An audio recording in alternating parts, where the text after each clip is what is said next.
Ladies and gentlemen, welcome to Italy. And now your host, Elsa M. Ciao, and welcome to Serata Virtuale Evening in the Stacks 2021 to support the Howard County Library System. And while we can't be together physically, we are together here online to share our adventure together. Before we begin our excursione, we want to go over a few online etiquette tips, and we ask that you all remain muted. That's important throughout our entire excursione. Feel free to chat with each other using that chat function found down at the bottom of your screen. So make sure you do that. And we welcome all of you to keep your cameras on. We will be able to see you, so don't take these cameras into the bathroom or anything like that. If you have any questions about the program for this evening, just check out that program link on your event page. That will explain everything. And remember, there will also be a brief intermission around 8 o'clock so that you can stretch, walk the dog, or heat up your food again. How about that?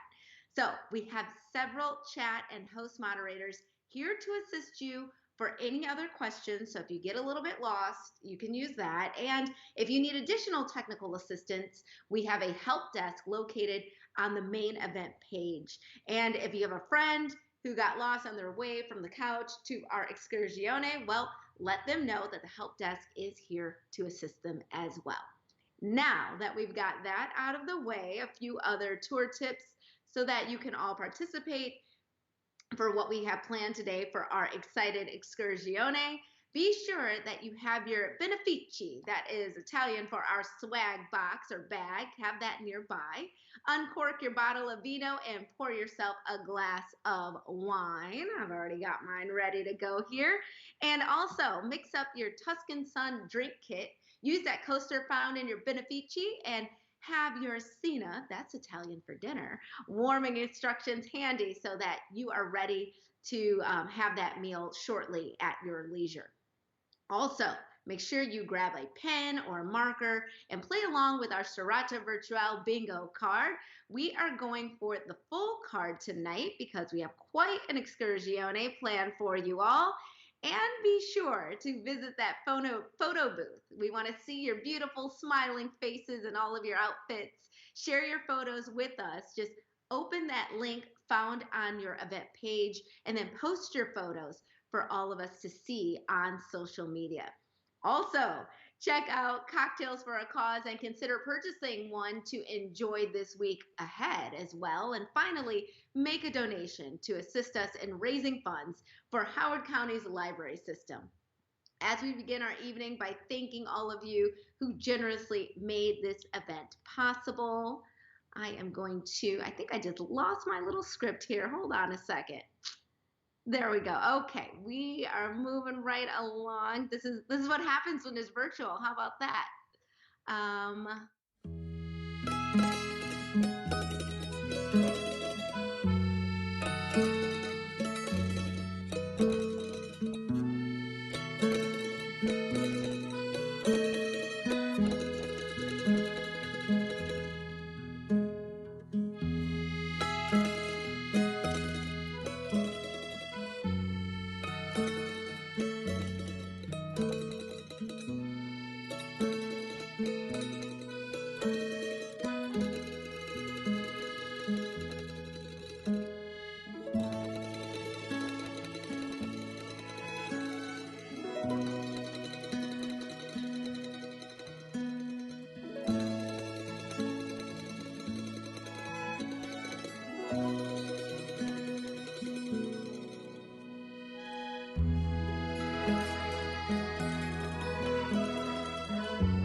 Hi, I'm Mickey Gomez, Chair of the Friends and Foundation of Howard County Library System, a nonprofit that supports the library in its mission to deliver high-quality education for all ages. I hope you'll visit our website, friendshcls.org, and connect with us on social media to see how you can donate and get involved. Thanks, friends. Our Howard County Library System has provided creative ways for our community to keep learning, stay informed, feel less isolated, and be more connected safely during this pandemic. Now we can show our thanks and support to our library in these efforts while enjoying a virtual night in Italy. I'm so honored to join the library tonight for this blissful Serata Virtuale, Evening in the Stacks, an interactive online fundraising party. Tonight, we will experience a variety of fun and engaging events, such as wine tasting, cooking demos, inspiring conversations with best-selling authors, eating local foods, a dance party in a piazza, and so much more. I want to express my sincere gratitude to Tonya Akins and our entire team at the library system for their commitment to providing our students, educators, and all our residents with vital resources throughout this pandemic. I encourage you to keep supporting our library system. Thank you, and I hope that you have a Serata Splendita.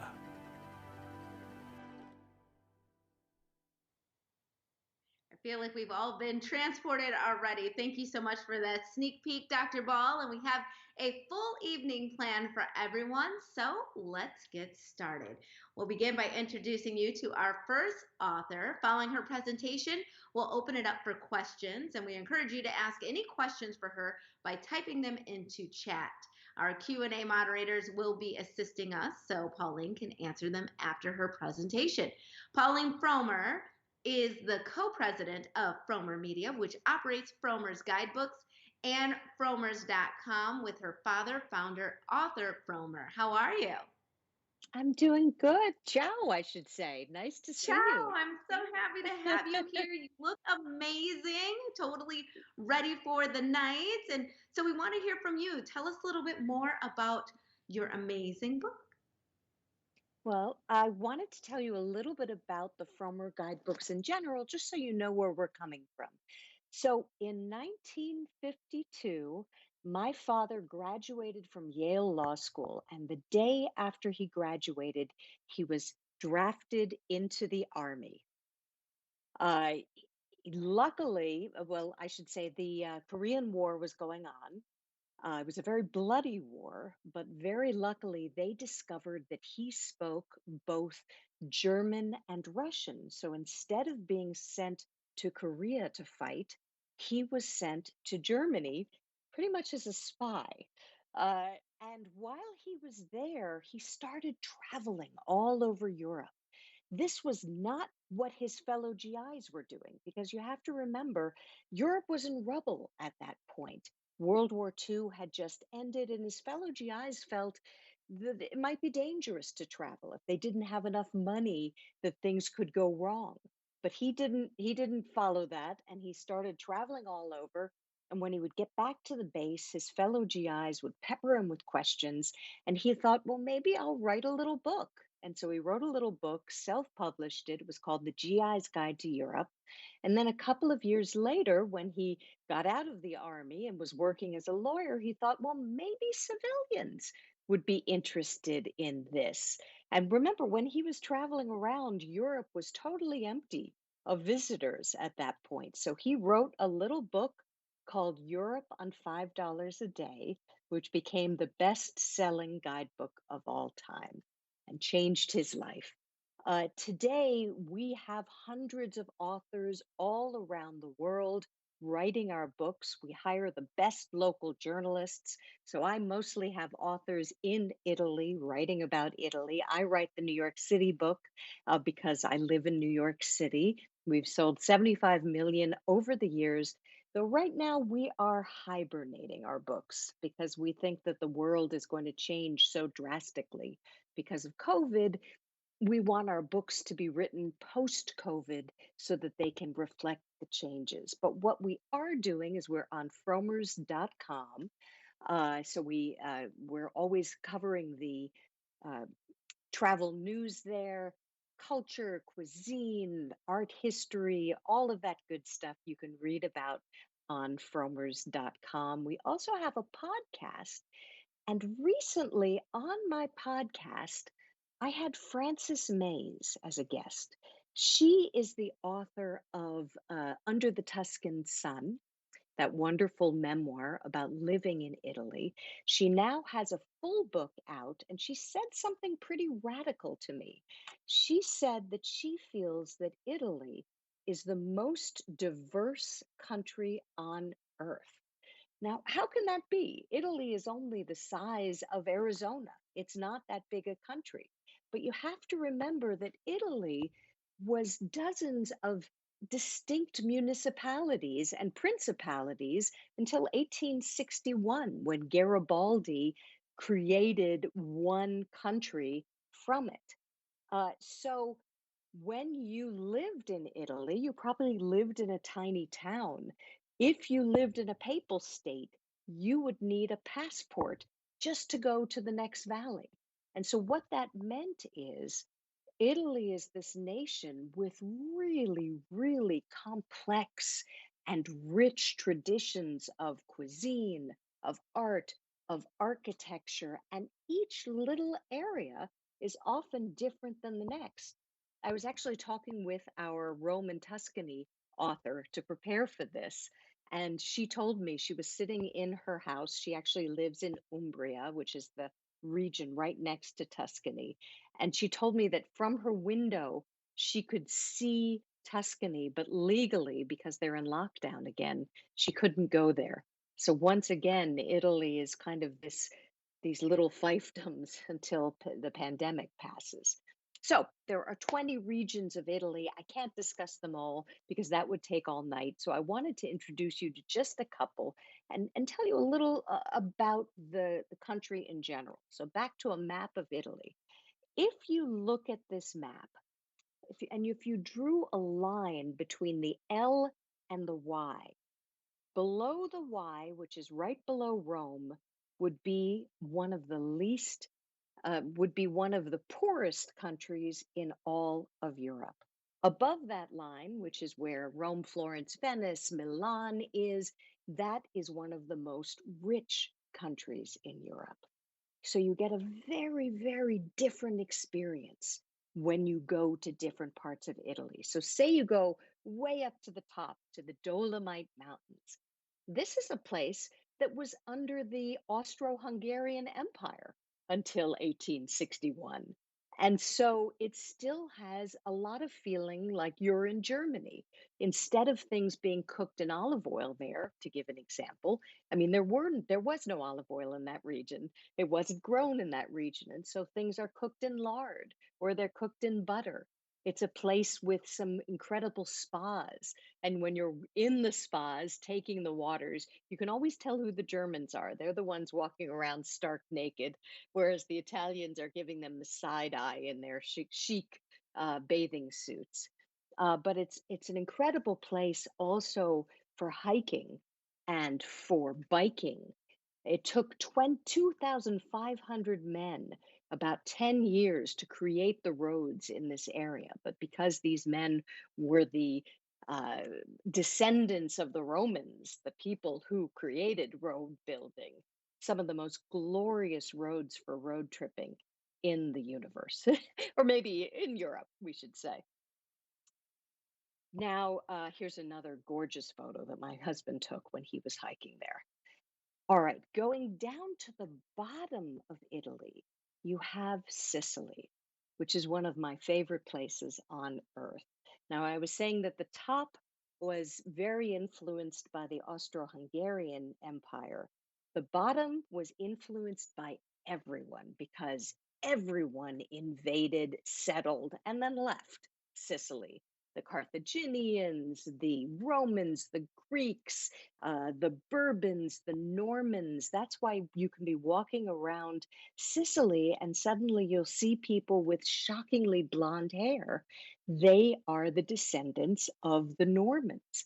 And you'll go into churches that started out as Roman temples and then became Norman cathedrals and now are more Italianate in the way they look. So you see extraordinary Roman ruins, fabulous markets, and in Italy, it's a different type of person there.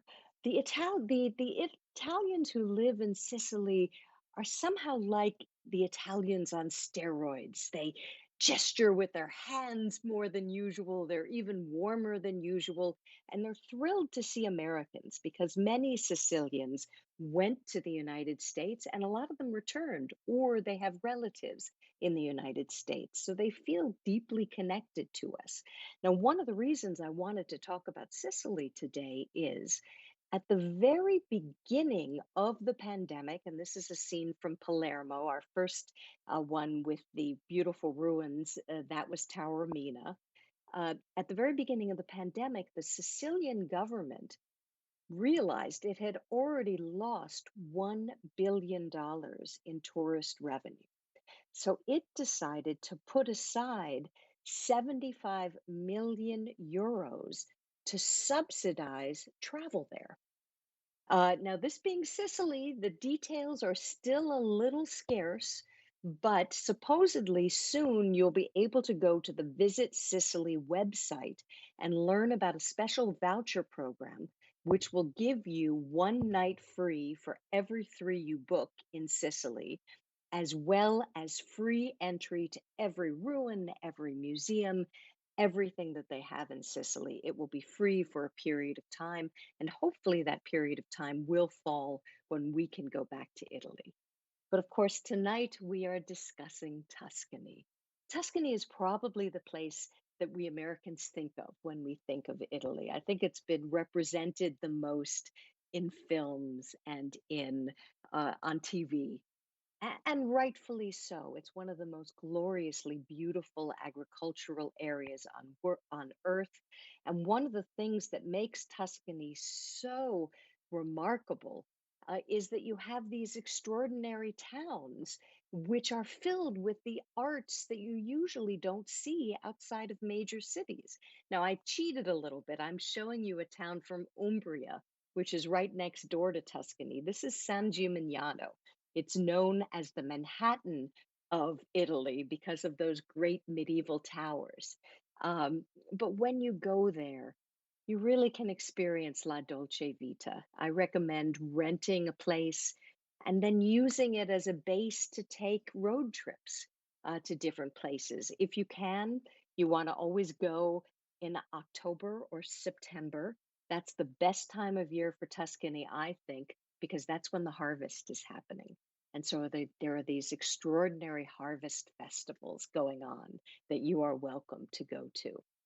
Now, if I had been talking about Italy at any other time, I would have been talking about this: crowds. I told you at the beginning that when my father started first going to Europe, he was able to visit the sites that we consider classic sites and be all alone. I was desperately looking for a picture of him in St. Mark's Plaza in Venice, all alone, surrounded only by pigeons. That seems like a fantasy, but frankly, because of the pandemic, you will be able to experience that if you're one of the first people to return to Italy.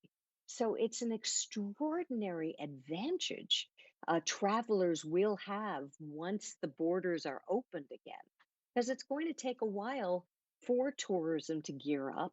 And it means that if you've never been to Italy, you can take a classic trip, which I would consider to be Rome, Florence, and Venice. That's where the greatest hits of Italy are. And then you take side trips from Florence into Tuscany. You can do that without being overwhelmed by the crowds, which is something that you really couldn't have done a year ago. Now, if you want a tour in the cities that you'll visit, I highly recommend a company called Context Travels. And I should say, the Frommer Guidebooks, we are journalists. We never ever get money from anybody that we recommend, whether it be a hotel or a travel agency. This is just from my research. What makes Context Travel so great is they put to work out of work, or they put to work local PhD students who happen to be in Italy studying for their PhD, or art restorers, or people who do other jobs who simply are infatuated with the art and the history and the architecture of Italy. And so they do this as a side gig. That is better than getting one of the regular tour guides in Italy. And I hate to say this, but Italy has very, very few tour guide licenses, which means that the people who lead tours there have often been doing it for 30, 40, 50 years. And while they might have been great tour guides when they started, a lot of them are a little bored by it. And so you can get probably some of the worst tours in Italy with some of the regular, or in Europe, I should say, with some of the regular tour guides, which is why I recommend Context. Now, you could also have an unusual food experience in Italy. There's a raft of new websites, and you have my permission to take a screenshot of this if you like. They have names like Foodie Trip, Traveling Spoon, eatwith.com. And what these tours do, they're not really tours, what they are experiences.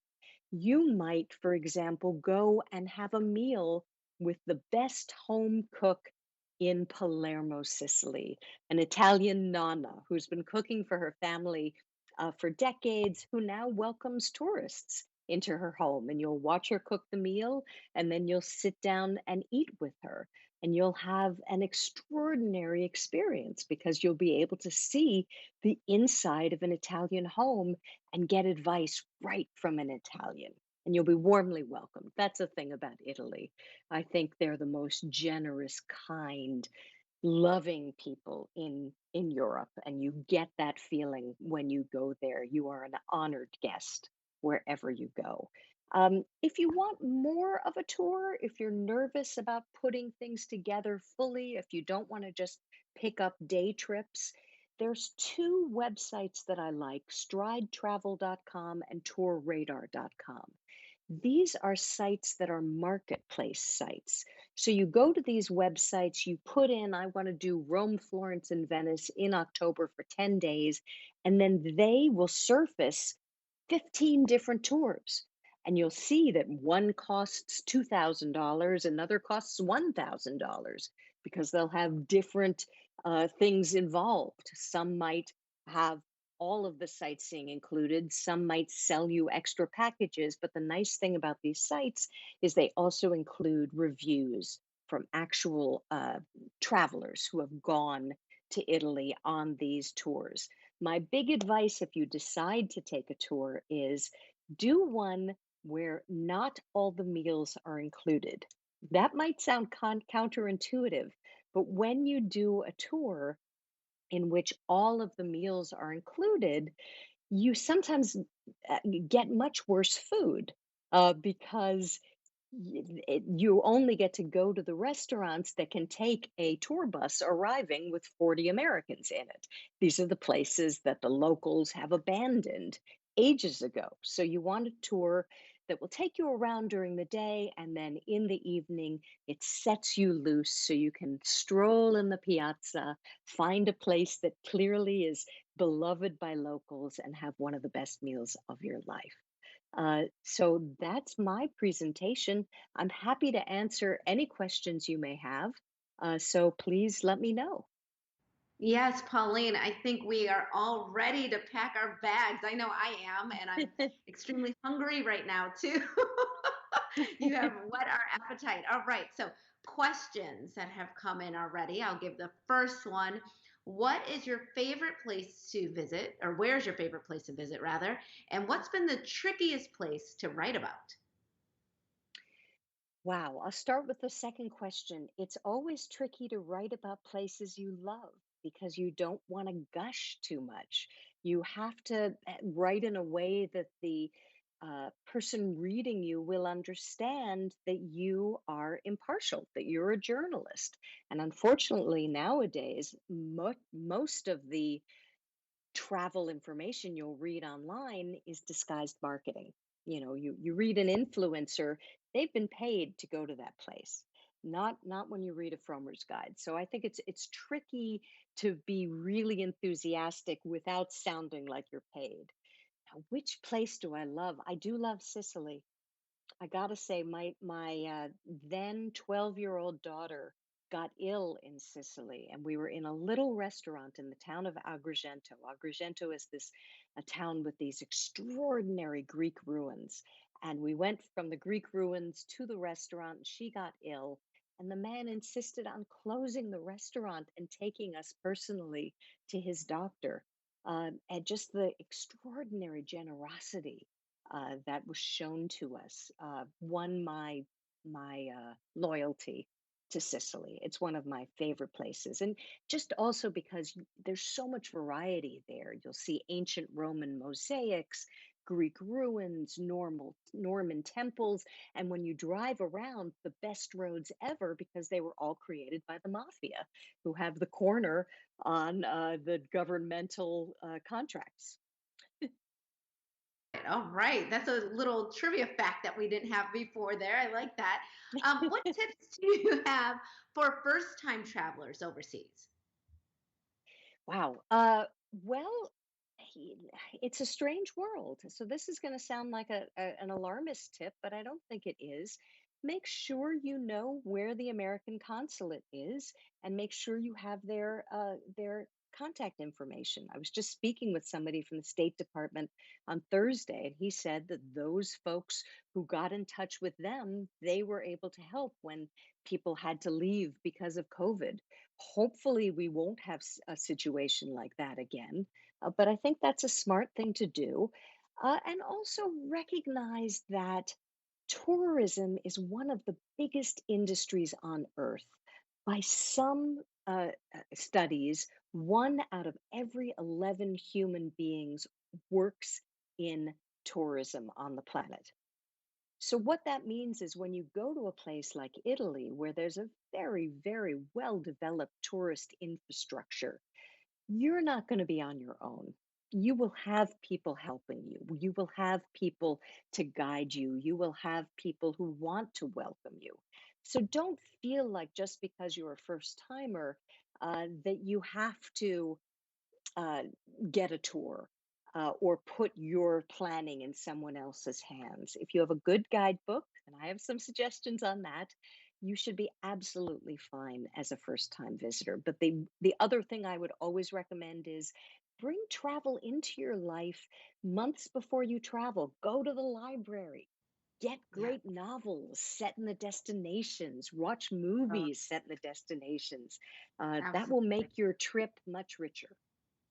Pauline Fromer, thank you so much. This book will help us definitely plan. I've been thumbing through it for days now, and I'm so excited. I can't wait till all of this is lifted with COVID and we can just travel. The world will open back up. Thank you so much for being with us. And so now that Pauline has given us every reason to plan our next vacation over to Italy, are we all ready to head over to Italy virtually? We can do that right now. For those of you who might have just joined our Excursione first, I just want to let you know, first of all, we welcome you. We're glad that you are here, but we ask that you all remain muted throughout our Excursione. We have several chat and host moderators that are here to assist you. So just as a reminder, our event website has links to the program, our photo booth, and a playlist and links. They're all being posted about in chat, so you can follow along there. Our guide in Italy this evening is Lindsay from Hooked on a Bite, and our first stop on our Discover Italy Excursione is a wine tasting. Hi, Lindsay. Thanks, Elsa. Ciao a tutti. Hi, everyone. I am so excited to be here tonight. My name is Lindsay Hook. I am the founder of Hooked on a Bite, and I will be your guide to the authentic experiences that you will be living tonight. So I am going to take you literally from the top to the bottom of the country. So our first stop is going to be with Lillo, and he is situated in San Gimignano in Tuscany at his family's cantina, his family's winery called Tenuta Torciano. So maybe some of you have heard of it already. And he's going to take us on a wine journey through some tasting, some terroir, and all sorts of fun surprises. And along the way, he's even going to meet up with Dave and Maria from the Wine Bin in Ellicott City. So let's get started. Over to you, Lillo. Buongiorno, welcome to everyone. My name is Lillo. My family lives here in San Gimignano in Tuscany from forever, but we do make wine since 1720, 3 centuries so far, and we are the 15th generation of winemakers. Obviously, this happened a very long time ago when my grandfather with my grandmother, they have 18 children. You know, no TV, and a busy time for my grandparents. After 3 centuries and 15 generations, we own 5 properties around all the Tuscany region. In San Gimignano, where I am today, we start to produce white wine Vernaccia San Gimignano, extra veggie olive oil, and the white truffle olive oil. In Greve in Chianti, we produce Chianti Classico and Chianti Classico Riserva, the wine with the rooster. Montalcino, the famous Brunello di Montalcino, Montepulciano, Vino Nobile di Montepulciano, and Carmignano, the big Super Tuscany. In my family, actually, we produce 5 different types of Super Tuscany. But, signori e signori, me and my family here in our winery, we don't only drink wine, we drink a lot of wine from the morning to the evening, but we do the wine tasting school. We learn about how to appreciate the wine, to understand the flavor of the wine, the taste of the wine, the combination with the wine and food, and the process of the wine, of course. Plus, we does many different experiences, horse ride back, cooking class, pizza class, helicopter tour, Ferrari tour, Vespa tour. You can do what you like it. Of course, we all accept kids and animals. Any type of animal you have, you can bring it here without any problem. But remember, when we talk about wine, we talk about the glass. You can drink wine if you like it with a small stupid water glass. You can drink wine by bottle. You can drink wine with a straw directly from the barrel. To understand the flavor, to enjoy the wine in our palates, let's do another way, professional way. Usually, if we are right hand, we start with our left hand, we move to the right, 1, 2, 3, 4, 5, we swirl the wine, let the wine breathe a little bit. When we're going to smell, we introduce nose and mouth inside like this, not like this, not like a Pinocchio, but nose and mouth inside like this. We look down to your feet and we smell over to 3-4 seconds. The time your nose understand the flavor. And then when you drink the wine, of course, you don't drink wine like a glass of water, but you take a sip in your palate, and very simple, let me show you how to do it. Swirl the wine, let the wine breathe, gira, gira, gira, gira, and then, boom.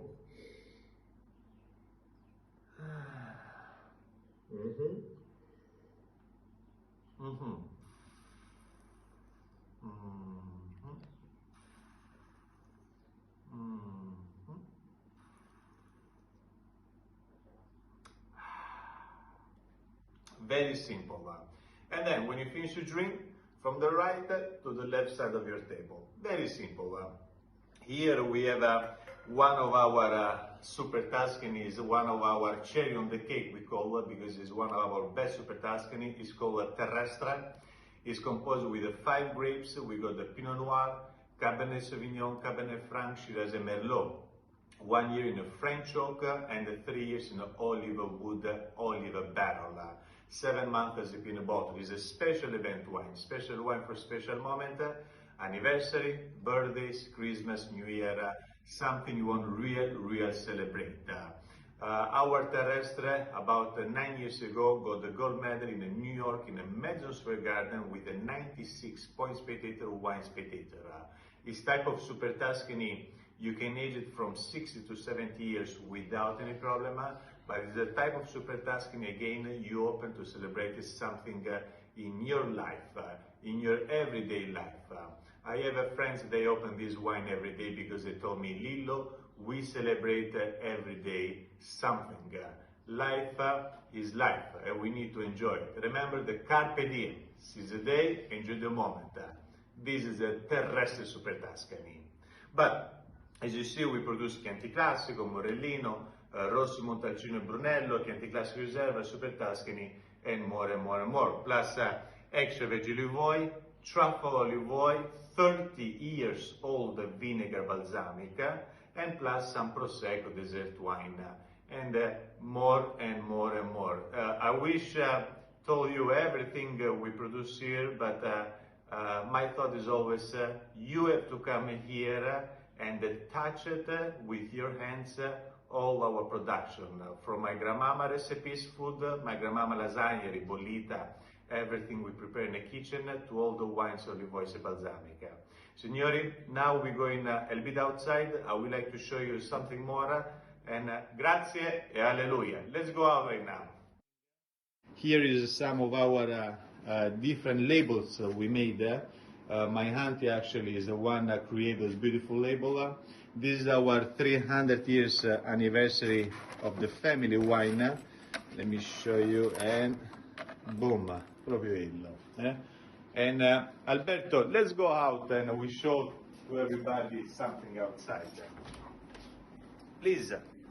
And here is another wine tasting room area where we do private wine tasting. Usually in a winery we have 300 to 400 people every day. Now it is what it is. We cannot wait to have you guys back in Tuscany. And please, Alberto, let's go to show them a little bit outside. Signori, and here is the garden. I'm sorry for the weather, but it's a little bit rainy. It's a bit rainy, and you know, here is where everybody relax after drinking a lot of wine. You know, when you drink a lot of wine, when you eat a lot of food, you need a little bit nap. This is a relaxed area. And of course,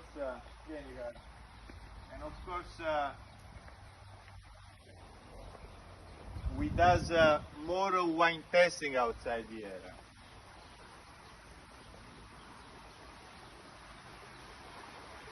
We can do wine tasting in a garden right over here. We can do wine tasting in our gazebo right over there. Again, the weather is winter. We cannot do anything there.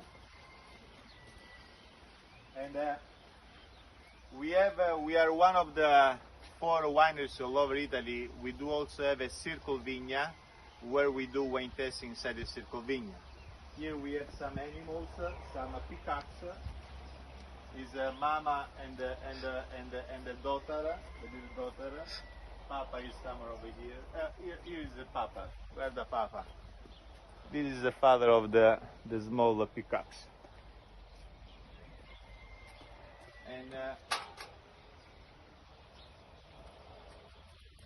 here is where is the circle vigna also. Circle vigna usually in spring and summer is all green, all cover, and we do wine tasting right in the middle. You can do video by drone, you can do video as you like it. We do 4 weddings per year, no more than that because we are a winery and we have so many people come over, thanks God. But let me show you one of our wine cellar. We renovate everything. Is everything new with new barrels, new things, and more new things, more new wine cellar is coming. The next time when you're coming back Tuscany, you will see a lot of change in Tenuta Torciano winery. Please follow me this way. This is how the vine looks in the winter. In the winter, vieni vicino, cara. In the winter, we're waiting for the spring. Right over here, those little things is going to bloom up, going to create a flower, bloom up, and create a small grape. From the small grape, we're going to the regular grape, and then we're waiting September to mature more. October, we harvest everything. And please, here we're going to Cantine 2. I have the key to show you inside. Magari non si piace suonare.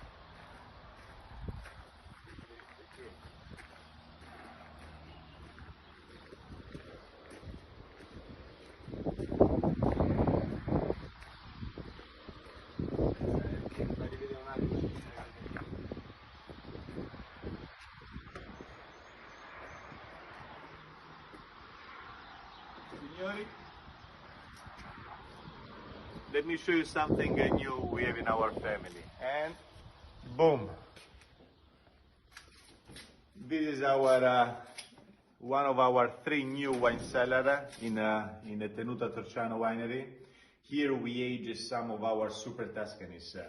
Of course, here also we do wine tasting and lunch, dinner, private events. Everything of the guest request.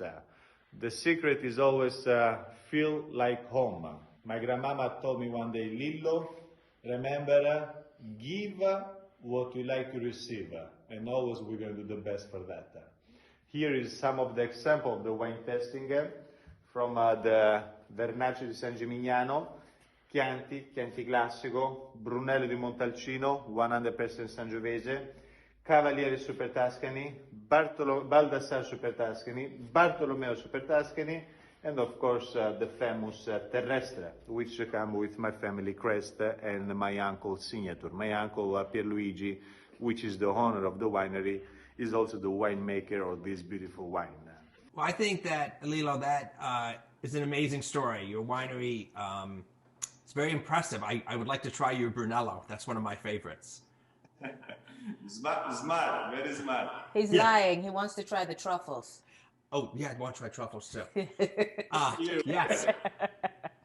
So how many different wines do you actually make?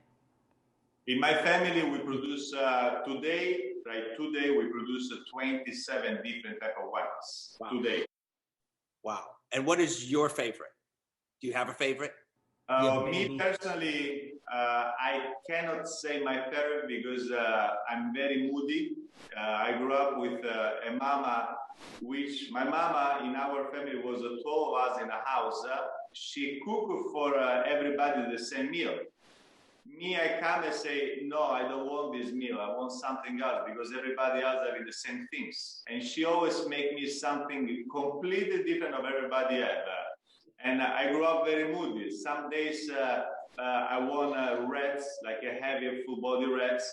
If it's a snow, if it's a rainy, it's a sunny, it's a day, it's a night, it's a winter, it's summer, it's a fall. Again, very moody on the wine. I love this because I can try different type of wines, not only from Tuscany but for all over the world. Of course, Chianti Classico Riserva, Brunello, a couple of different Super Tuscanis. With those, is easy to make me happy. Now you grow mostly red because that's what Tuscan's famous for, you said, but you do have a few white wines. What are the whites that you grow? What are your varietals? Most people don't know most people don't know Italian varietals, so tell us what white ones you grow. Well, Tuscany, as I told before, the mother of the white wine is the Vernaccio di San Gimignano, which is Vernaccia grape, and is grown in the San Gimignano region. This is why it became the name. Plus, we do make also Pinot Grigio, which is another white, refreshed white, less fruity. Vernaccia is dry in your palate, but very fruity to the nose. Like you can smell like a green pear, green apple, banana, or pineapple. Pinot Grigio example is more fresh but less fruity. We do also make a little bit Chardonnay, not too plenty. We do also make an IGT white wine, which is called Barone and Dama. Is a two different type of IGT. It's composed with Vernaccia grape and the Chardonnay grape. But again, if I have to choose a white wine, I will go to the Vernaccia, because with the Vernaccia it's hard to go wrong on a white wine in Tuscany, because again, Tuscany, as you said before, is recognized more for red wines. If you want more beautiful white wine, you have to go more north of Italy. They have even better white wine than what we have in Tuscany, actually. So I heard you mention Bulgari a little bit earlier. So we actually opened a couple of our Bulgaris that we have here. Do you do a Bulgari Rosso and the Bianco, or do you just do Bulgari Rosso? Just Bulgari Rosso, actually, and tell you another things is very fresh, because we just signed our contract about a month ago. We're gonna open a little winery in the Bulgari region, and we're gonna have a little Torciano in the Bulgari region. So far, we have only Lens where we produce around 5,000 bottles, not more than that. Very limited production. And when we came out with the first Bulgari about 4 years ago, believe me, we ran out after 4 months, almost 5 months. We ran out with all the bottles because people got crazy about how good it is. The particular of the Bulgari wine, first of all, is the vine, the vineyard is short, and usually actually, when you have a shorter vine, you get more stress, but that stress is very good for the grape.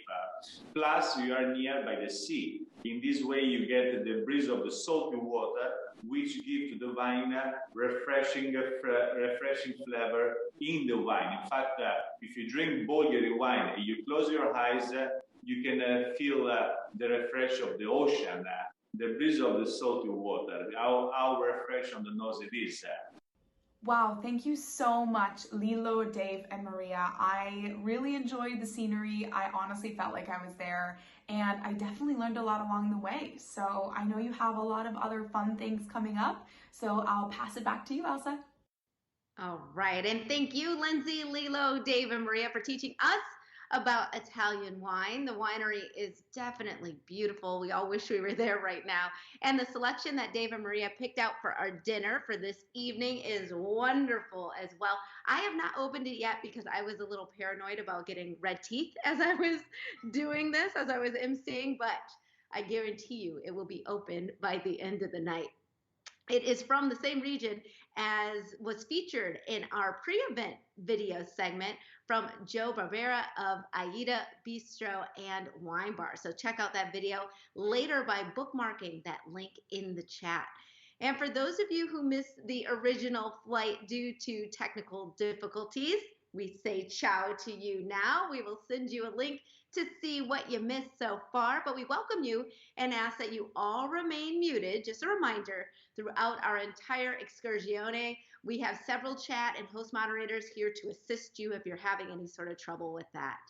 Next, we are going to speak with Juliet Grames. Juliet Grames was born in Hartford, Connecticut, and grew up in a tight-knit Italian-American family. She attended Corpus Christi College at the University of Oxford and graduated magna cum laude from Columbia University with a degree in history before embarking on a career as a book editor. And then for the last decade, she has been associate publisher at Soho Press, where she also curates the Soho Crime Imprint and the Literature and Translation Program. The 7 or 8 Deaths of Stella Fortuna has been translated into 10 languages and was shortlisted for the New England and Connecticut Book Awards. And following her presentation, you are going to have the opportunity to ask Juliet some questions. So we encourage you to post your questions into the chat. Juliet, we are so happy to have you. Thank you so much. I'm just completely honored to be here and to be part of this incredible event tonight. I'm a publishing professional in my life as well as a writer, and so I know from every side of the desk that libraries are our most vital cultural institutions, and the fact that you're here tonight and that you're supporting your library means you know it too, and it's just an honor to me to be here. So thank you everyone who's watching right now. I just hope I can entertain you for a little while. So I'm here to talk to you about my novel, The 7 or 8 Deaths of Stella Fortuna, which is a story about two sisters who are born in the deep Italian South. And in the years between the wars, they grow up as best friends. And when you meet them in their old age, they are the bitterest of enemies and they've been locked in a blood feud for 30 years, but no one knows why. It can't be explained. And the book covers 5 generations of their family history, immigration, 2 world wars, assimilation in the United States, courtship, family drama, all of the factors of life that can tear two women, sisters, best friends apart. So that's the book. It is set, as I may have mentioned, in Calabria, which is the very toe of the Italian boot. And thanks to Pauline's wonderful introduction, you know already that in Italy, the specificity of each region's history and culture and food, it's so different. And there's so much richness to know about every tiny part of Italy. And for me, the place that I'm desperately in love with, I want to make you fall in love with, is Calabria, part of that impoverished South Pauline was talking about, misunderstood, not often visited, but incredibly gorgeous. Let me show you a little scenery here. So I took this photo, and I'm a terrible photographer, so that's how beautiful Calabria is. It is a land of ancient history. Pauline was talking about all the many people who have settled in the South. I mean, from the ancient Greeks to the Romans, the Saracens, the Normans, all of these people came there because there's so much beauty and wealth. And this particular picture is Tropea, which is a white sand beach town overlooking the Tyrrhenian Sea. And you're looking at the volcanic island of Stromboli. It was called the Lighthouse of the Tyrrhenian. I mean, just incredibly gorgeous. You should go there. Calabria comes from the Greek kalavria, which means fertile land. So it's just incredibly rich in resources and gorgeous natural beauty. It's also a land of these impossible hilltop villages. They're so striking and incredible to visit. And these villages were built defensively 1,000 years ago by the people who were running up the mountains to avoid all of those waves of conquerors and colonialists who were coming through. So you have layer after layer after layer of cultural infusion in Calabria. It's just, I can't tell you how gorgeous and fascinating this place is. This, as it happens, was taken from the church piazza in the village where my grandmother was born in Calabria. This village is called Jevoli. And I was lucky enough to spend the winter of 2015 living in this tiny village while I was researching and writing this book. And I think, I was there to understand what the way of life was like, but the impact that it left on me was this question of how did my grandmother leave something this beautiful behind? I started to understand her obsession with her homeland, which she was never able to return to. And it really hit home for me that immigrant narrative that is a part of so many of our lives. Those of us who have parents or grandparents or great grandparents who emigrated to the United States for a better life, but have always yearned for that connection to that beautiful home they were forced to leave behind. It's a really poignant story. It's not just an Italian story, but for me, it was a story about this village, about Jevoli. So the thing about immigration from Italy is that really most of us in the United States have our origins in the Italian South. As Pauline was saying, it was incredibly poor. Calabria, like much of the South, was completely left behind by history. So this photo was actually taken in 1951, believe it or not. But you can see there's no running water, there's no paved roads, there's no electricity in the villages even after the war. In the village my grandmother came from, everyone was illiterate, honestly, until after World War II. Often there were no schools, there was no access for doctors or for infrastructure, and it was just a really, really hard place to live. And so people like my grandparents, my great grandparents, felt like they had to leave if they wanted to keep their families together, if they wanted to survive. As a result, because people were illiterate, they weren't able to write their own stories. So the culture of this region, as fascinating as it is, has been suppressed or lost. It's very difficult to discover. And so while I was writing this book, which is a story about sisters and families, I also really wanted to write about Calabria. I wanted to offer readers some point of access to this gorgeous, troubled land that my ancestors had loved and had been forced to leave. So how was I going to do that? I honestly think that the only solution is to look at personal stories. You know, when people, I knew that the place that my grandmother had come from, my great aunt, these beloved women in my life, they loved it so much. So all of the bad news that I heard about it from the rest of the world, it couldn't be the full picture. And I knew that following the stories of their bravery, of their chutzpah, their hard work, their senses of humor, that was how I could try to bring alive this part of Italy for readers in English in America, where so many of us have our roots in these places. So I do want to show you one particular Italian immigrant. This is my grandmother and me. I have more hair now. But other than that, not much has changed. But my grandmother was a huge source of inspiration to me. She and her sister took care of me when I was a baby.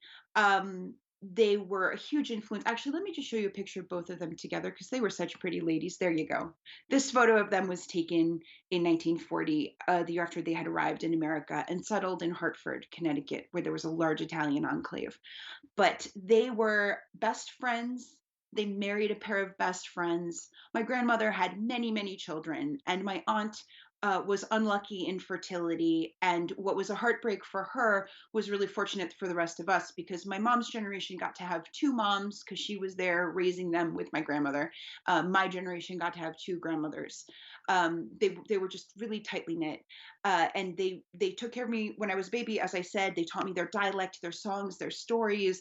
They told me about the old country, this beautiful place they had come from. They evangelized me about the history of their region, and they made me want to know more. And I owe them everything.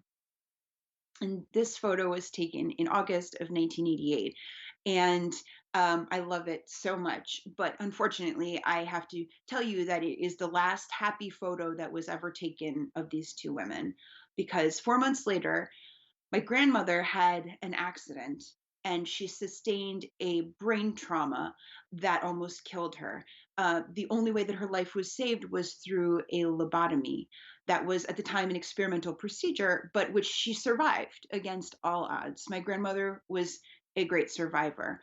But the doctors warned us before the procedure that she probably, if she did wake up from her coma, she wouldn't be able to eat or talk, or she'd spend the rest of her life with a feeding tube in a wheelchair. But we gave it a shot anyway. My mother and her siblings decided to try this experimental procedure. And my grandmother had a miraculous recovery. She went on to live another 30 years. She only passed away at the age of 98, only a couple months before my book came out, actually. But however, a couple things had changed with the lobotomy because her brain had been altered. And you know, some of the things were funny. She loved the color red and she would only wear red after her surgery. She would get confused what had happened to a neighbor versus what had happened on Days of Our Lives. So that made family gossip pretty exciting because you never really knew what you were getting. But not all the things were funny. And one of them was that when she woke up from her coma, she would never speak to her sister again for the rest of her life. So for the 30 years that they both lived, because they ended up dying only a couple months apart, they lived alone in two houses sharing the same backyard, and they could never be in the same room together again. This was absolutely heartbreaking for my family. I was 5 when this happened, so I was just old enough to understand how traumatic this fracture was, especially for my aunt. This is my great aunt here, Aunt Khan. Now, she had not been medically altered, so she could never understand why her sister and her best friend had been taken away from her. My grandmother, who had been lobotomized, was never able to explain. And I decided, even at that age, that I needed to fill in a gap for my great aunt who didn't have any grandchildren of her own. I was going to try to be there, be her granddaughter, try to preserve her story, learn her traditions, and write down what she could tell me about her life. Um, so really, she was the gift at the center of this book, which I had really been working on for 30 years.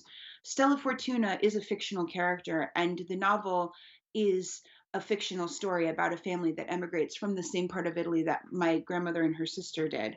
But their stories are inspired by women of my great aunt's generation, based on interviews I did. I collected over 10 years, more than 50 interviews with women in their 80s and 90s, research I did in her hometown to put together all of these pieces into a kind of tapestry that could be read as a novel. So I did get, during my stay in Yevoli, I got to visit some photo archives, which helped me discover how incredible and strange and remote the life in Calabria was at this time. Like I just love this photo, which was taken in the 1920s in the area they were from. But you can see their regional costumes are so different, so particular. You know, as Pauline was saying, every village really has its own sacred traditions that are so different. But you know, the photo archives were vital for me in trying to recreate the tiny details that make this historical fiction. I also was able to visit a number of folk museums while I was there, and that's where I learned fascinating pieces of lost women's history, like the fact that the south of Italy was home to one of the world's biggest cottage silk industries up until World War II. Believe it or not, this is how women paid for their dowries in a land where they were not citizens, they were not allowed to control money. They could barter silk, raw silk, silkworms, and textiles. And that's what my grandmother and her sister grew up doing. Fascinating lost history. I was also able to visit a lot of municipal archives. So I was able to find important family documents like this passport of my great grandmother. um, they keep track of all copies of all of these documents in Italy because the south of Italy was evacuated because of immigration for these same economic pressures that drove my family away, drove many other families away as well. And to this day, municipalities in southern Italy have all of these records because they're yearning for their connection with their lost American or Australian or Canadian cousins in the same way we're yearning for our own sense of belonging. And there were really cool things like this canceled birth certificate of my great grandfather, which I found. This birth certificate, I don't want to give away any spoilers, but it relates a few family secrets that my great grandfather had decided to leave behind in the old country and that he never told his children. So for me, excavating into the stories of the people who still were in Yavoli, who remembered this time and who were able to bring their history to life for me, helped me put together the pieces of this book.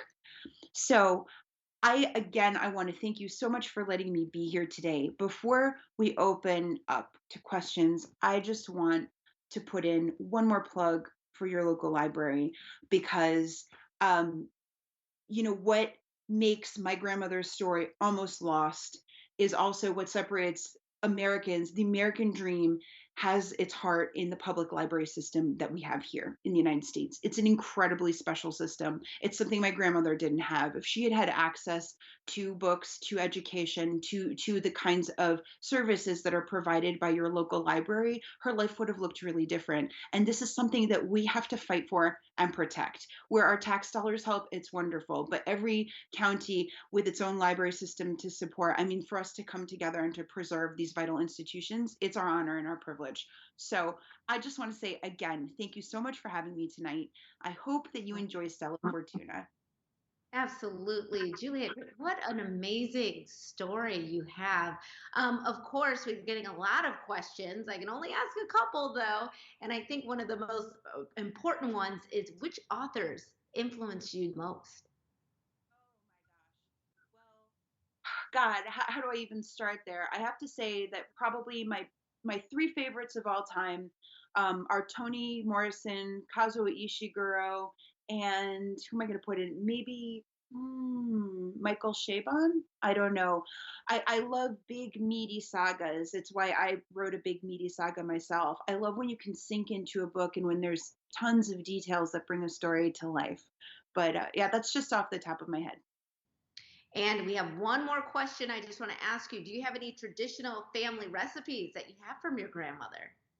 I do actually. A really fun part of our marketing outreach for this book that we did with Echo HarperCollins, my publisher, was we put together a cookbook specifically for libraries, actually. But I have a copy of it up on my website. So it's a play on the title of the book, but it's the 7 or 8 recipes of Stella Fortuna, which I created out of recipes that I had researched during the course of conducting these interviews with women from this generation.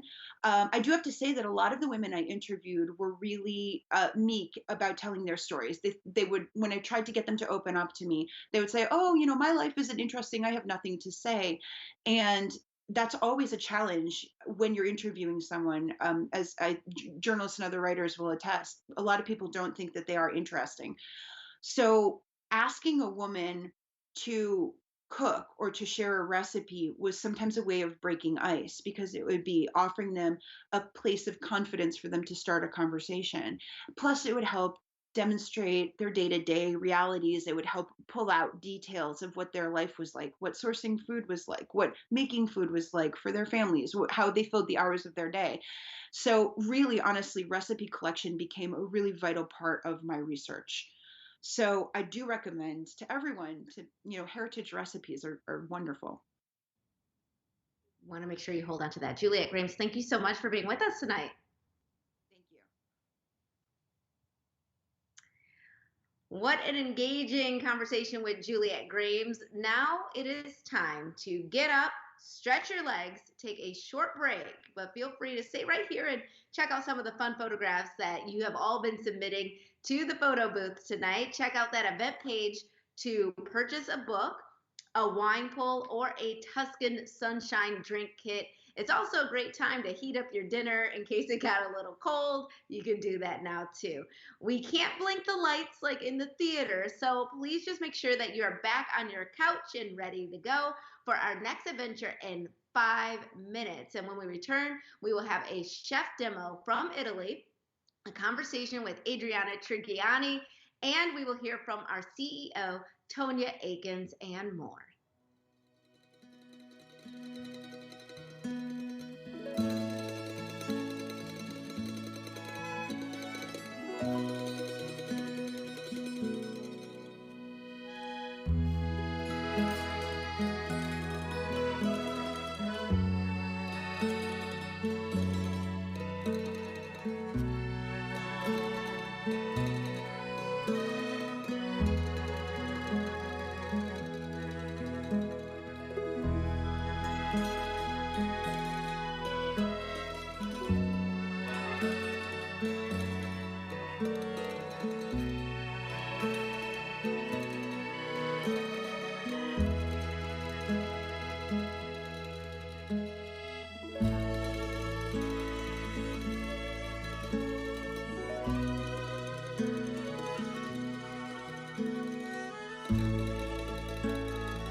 Welcome back. While we were all enjoying ourselves, we want to remind you that our goal for this evening is to raise funding for Howard County Library System. Proceeds from this evening's event will fund learning activity kits for K through 12 students, hotspots for residents without internet access. In addition to purchasing your ticket, consider making a donation and participating in Cocktails for a Cause. Here to tell us more about this, we welcome Tonya Akins, President and CEO of Howard County Library System. How are you? I am well. Thank you so much, Elsa.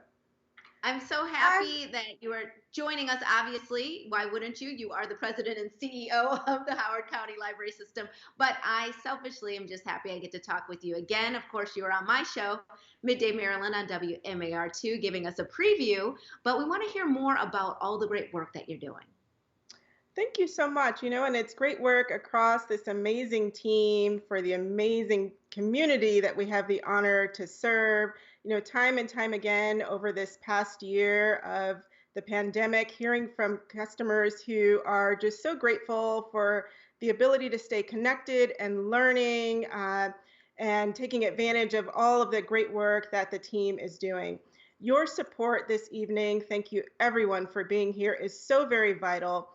This year, proceeds go toward funding hotspots and Chromebooks for those who are more than 3,000 households, actually, who are without internet access or devices, which I can't even imagine during a time like this. So thank you so much for helping out those in our community and getting them connected to all of the services the library is providing. In addition, we are funding STEM literacy kits, art kits for K-12 students.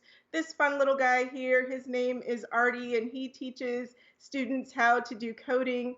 Our amazing STEM instructors have put together guides with tips, take you from very beginning learners to advanced learners. You can also get a microscope, slides, and all of the instructions to take advantage of this.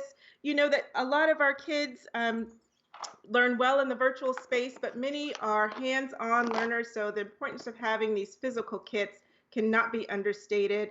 This is an engineering kit, snap circuits.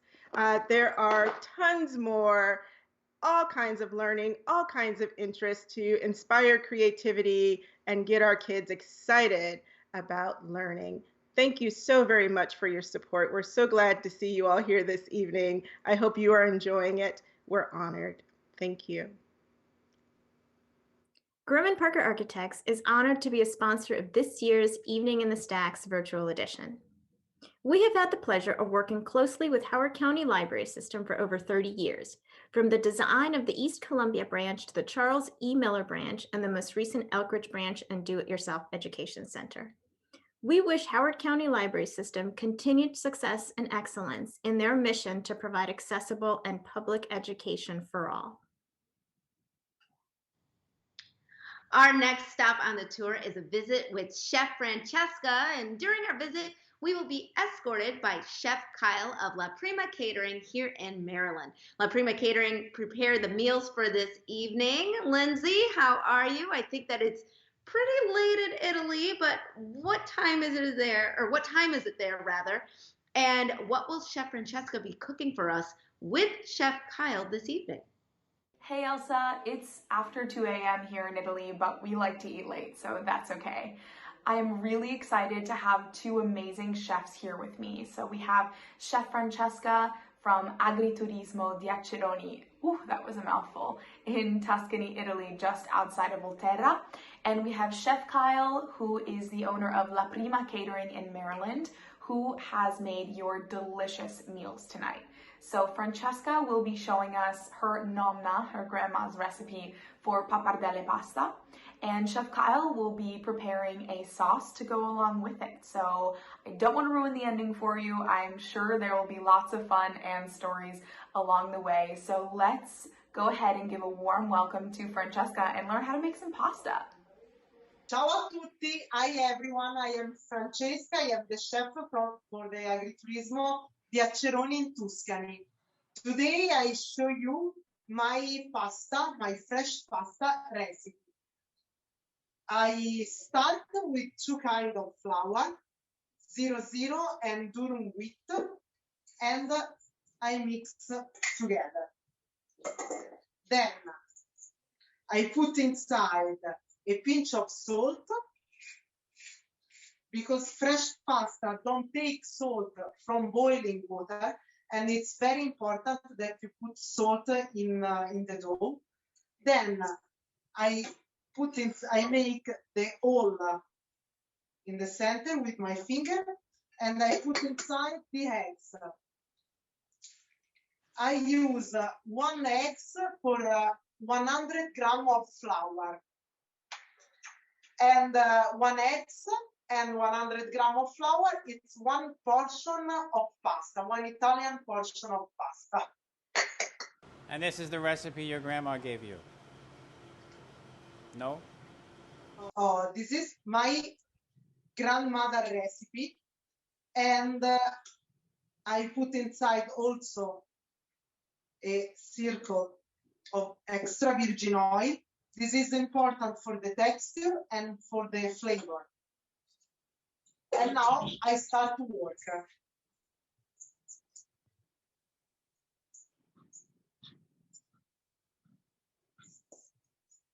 Oh. When start to become hard, you can put in your desk. It's better that you use for pasta or wood or marble, no iron, because your pasta must be stick. And now I put on my desk, and I start to work with palm. Oh, it's very simple and fast recipe. And you call that your desk that you're working on? Lindsay si sente malissimo. Dice che that's your desk where you're working, your surface. Yeah, it's my desk.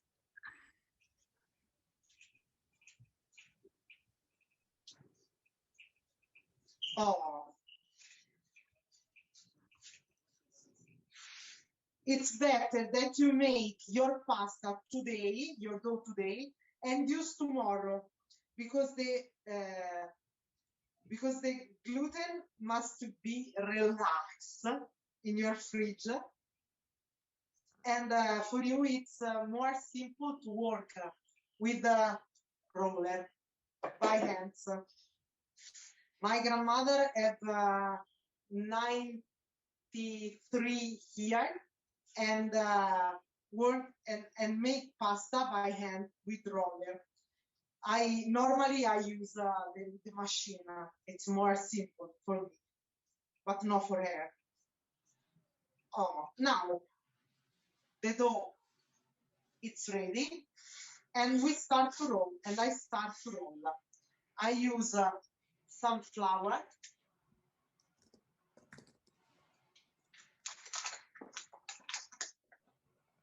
On top of my desk, and I start.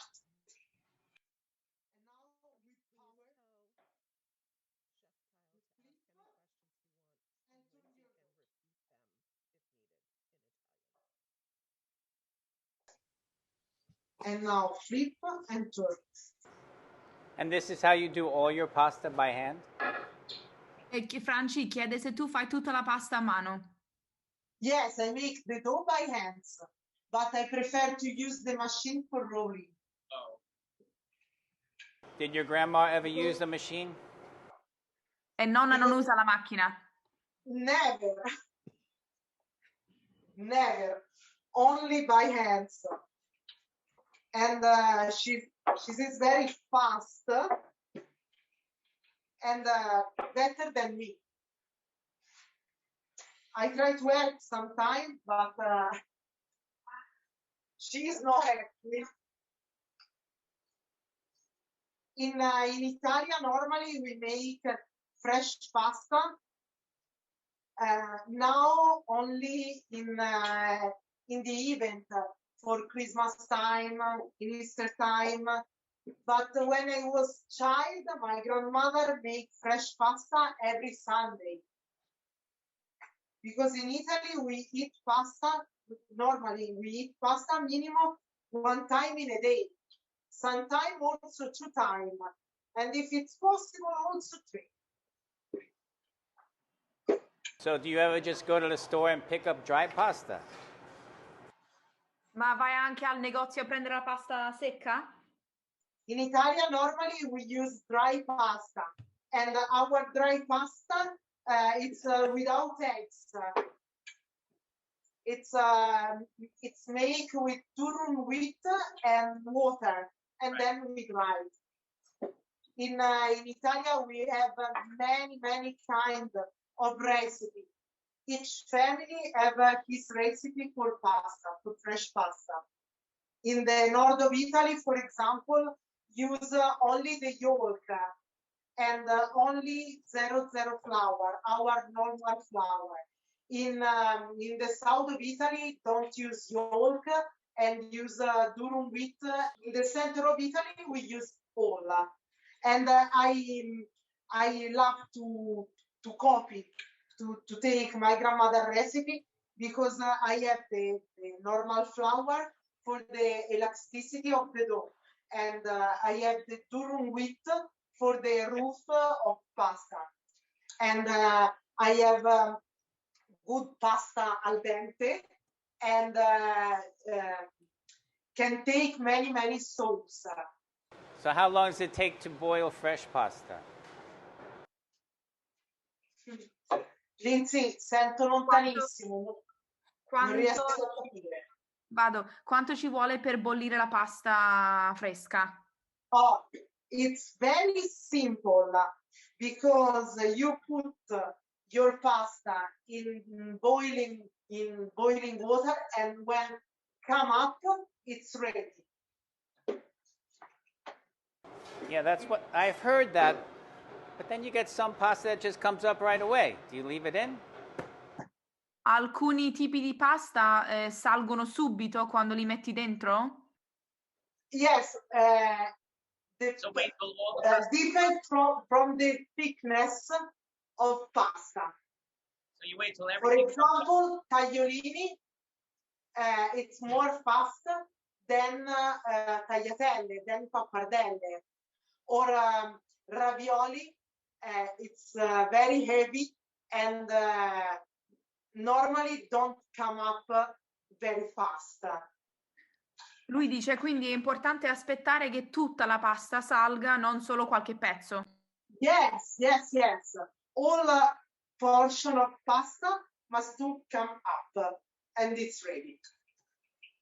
In our restaurant, we love to use fresh pasta because it's very simple to cooking, and also if stay some minute more in the water, don't become totally soft.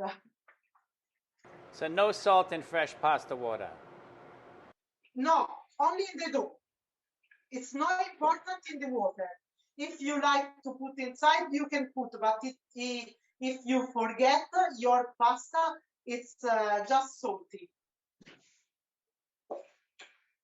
Oh, your pasta, it's ready when you can see your hands. I show you now.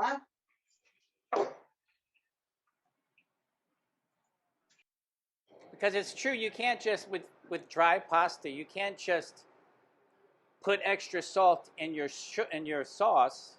You really need to salt you really need to salt.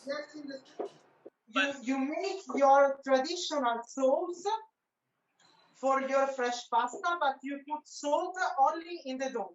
But if you're doing dry pasta, it's very important to put it in the water. Yeah. Okay. Yeah. Without salt, for dry pasta, without salt in the water, you put all in the way. Yes, I agree. I try to tell people that every day. Oh, our pasta, it's ready. And the name of that, it's sfoglia. And in ancient time, the women that make that work, the name is spogline. Now, sunflower on top. And now you can choose your kind of pasta. Now we make pappardelle, but we can make with that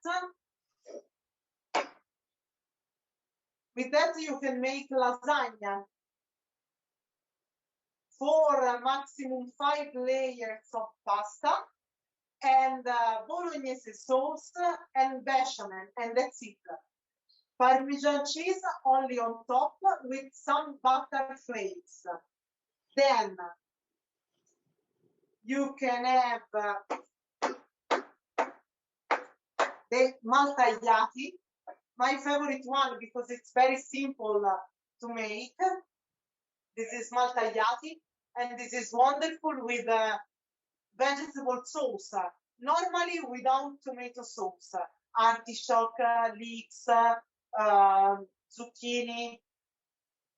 Then we have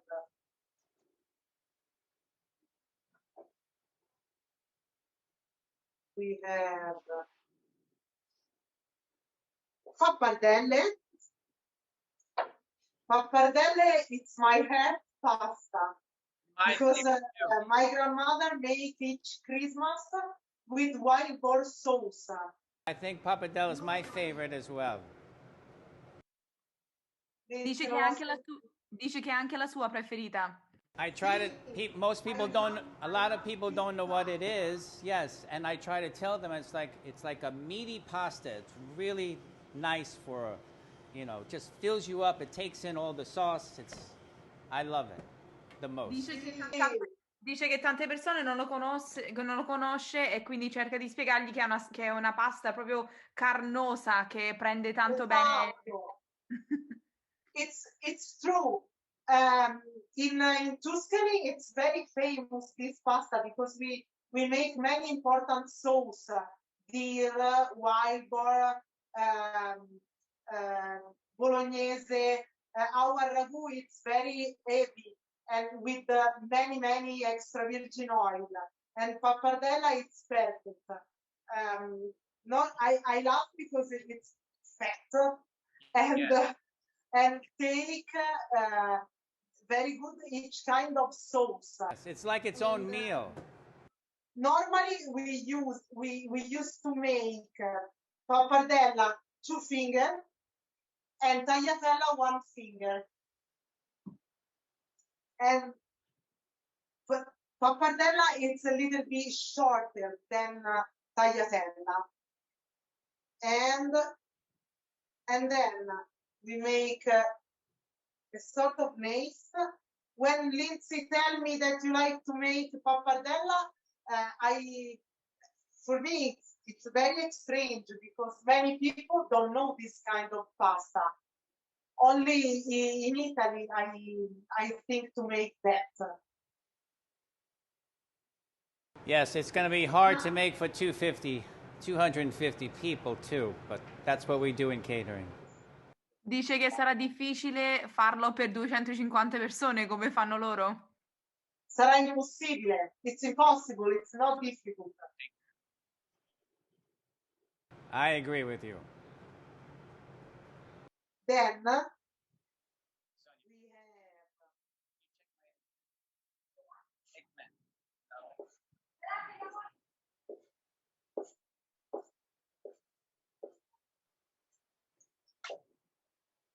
we have tagliatelle, and this is perfect with porcini mushroom, tomato sauce, also bolognese. E voilà.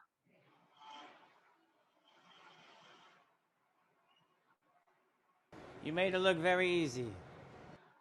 Yeah, because I start to make pasta when I was a child,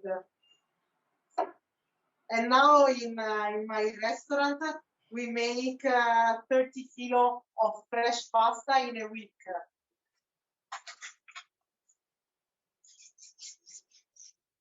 And now the last one.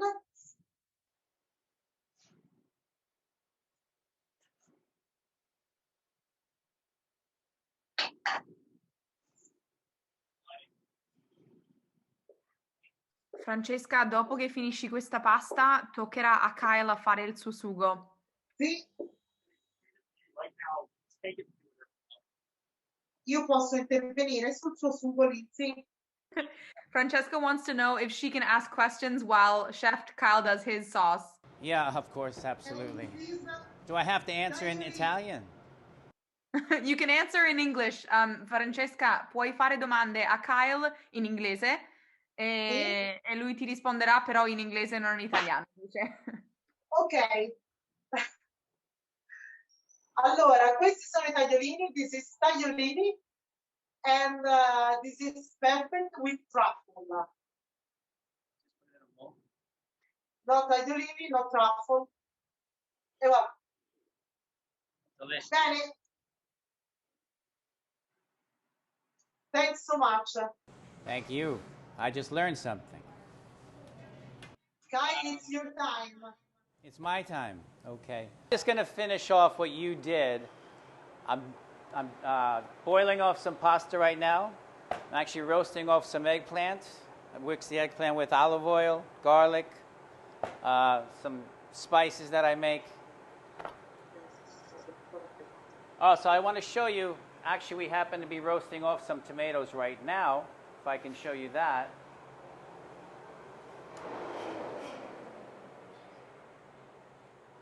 So this is just a small batch of what we do. We usually do this probably 10 times a week of roasted tomatoes.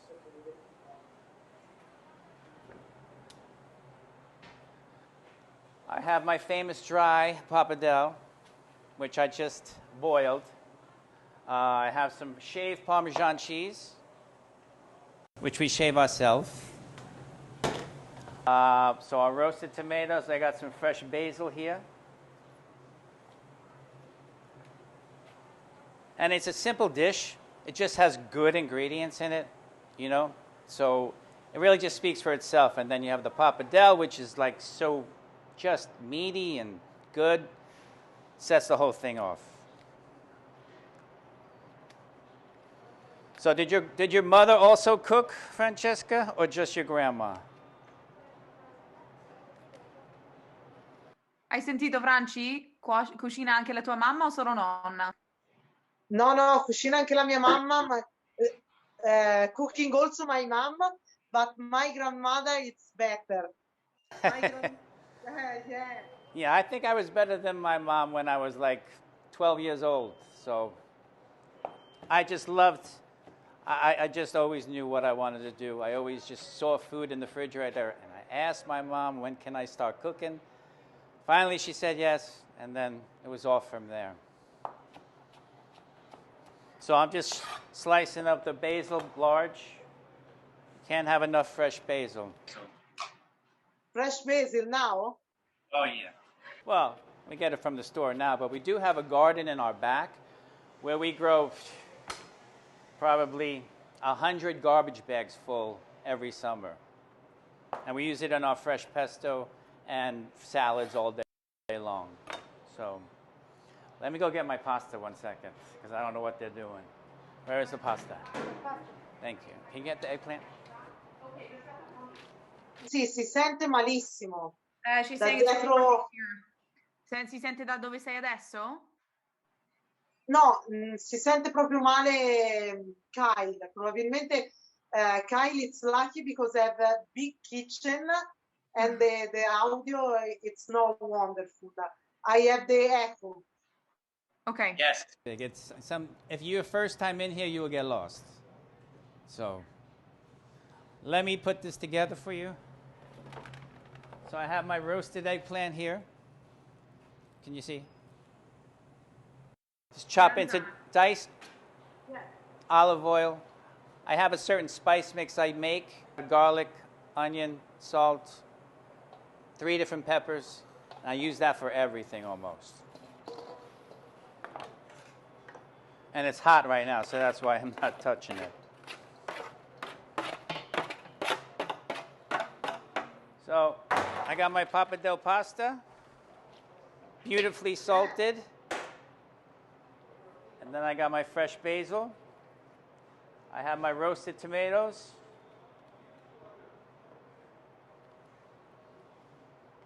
Shaved parm.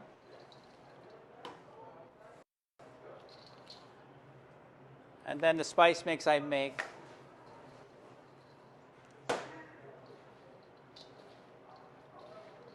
And just gently toss. You don't have to be gentle, you can be rough.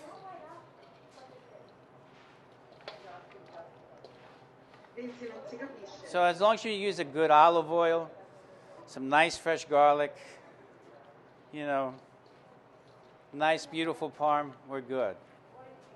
You cook the pasta right, you can't mess this up. So this is what we have.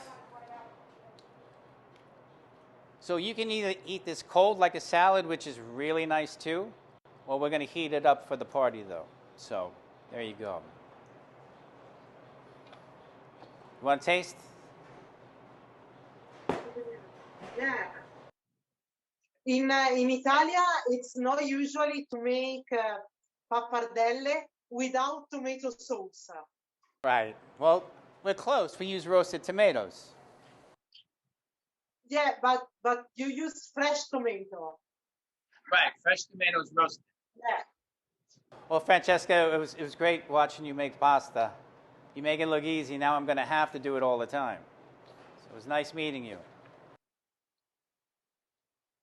Lindsay. Di nice to meet you, Franci. Ti sta salutando. Nice to meet you, Kyle. Maybe we'll see each other again. Yeah. I'll come to Italy and visit you. Ciao. Bye. Ciao. Bye. Thank you so much, Francesca and Kyle. We really appreciate the love that you have showed us through your cooking in this really fun pasta crash course. I know I definitely learned a lot. So I hope you and Elsa and everyone have been inspired to make Kyle's sauce and pair it with your favorite kind of pasta at home with your family and friends. How incredible was that? Pasta made from scratch by Chef Francesca and finished off by Chef Kyle at La Prima Kitchen, the same recipe many of us are enjoying this evening. Next up, I am excited to be introducing Adriana Trigiani. Adriana is the New York Times bestselling author of 18 books in fiction and nonfiction, which have been published in 38 languages around the world. She is an award-winning playwright, television writer, and producer, and filmmaker. She wrote and directed the film version of her debut novel, Big Stone Gap, as well as the feature film, Then Came You, starring Craig Ferguson and Kathy Lee Gifford. Adriana is the co-founder of the Origin Project, an in-school writing program that serves more than 1,700 students in Appalachia. Adriana is at work on her next novel for Dutton at Penguin Random House for release in 2021, so stand by for that. And as well, a children's picture book for Viking at Penguin Random House for release also this year. She hosts a weekly Facebook Live show every Tuesday evening at 6 p.m. Eastern, featuring guest authors, giveaways, and more. You can join her on Facebook and Instagram at Adriana Trigiani. She lives in Greenwich Village with her family, and you can send any questions for her by typing them into chat so that she may answer them after her presentation. But my goodness, you are busy. Elsa, how are you? You have done a spectacular job tonight. Thank you. I feel like I'm sort of looking at a twin here. We got the curls going and the red lip. I'm loving it. But I think that you are a superlative. Oh, thank you. Thank you. I am so excited to hear more from you. Your book, the red lip, I think is a theme here, with the three of us now. Tell us more about Tony's wife. Well, to begin, I have to tell you, I'm the daughter of a librarian. So that's the most important thing I have to tonight is that I'm here because my mother in heaven said, go to the Howard County Library event and show our people some grace. But it's not hard because the program tonight has been astonishing.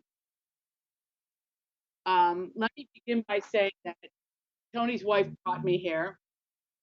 And this is the third book in a series of 3 books about Italian American ingenuity. So I don't hear it. So can everybody hear me? Uh-oh. Yes. Oh, good. Okay. Because I can't hear myself, but that's okay.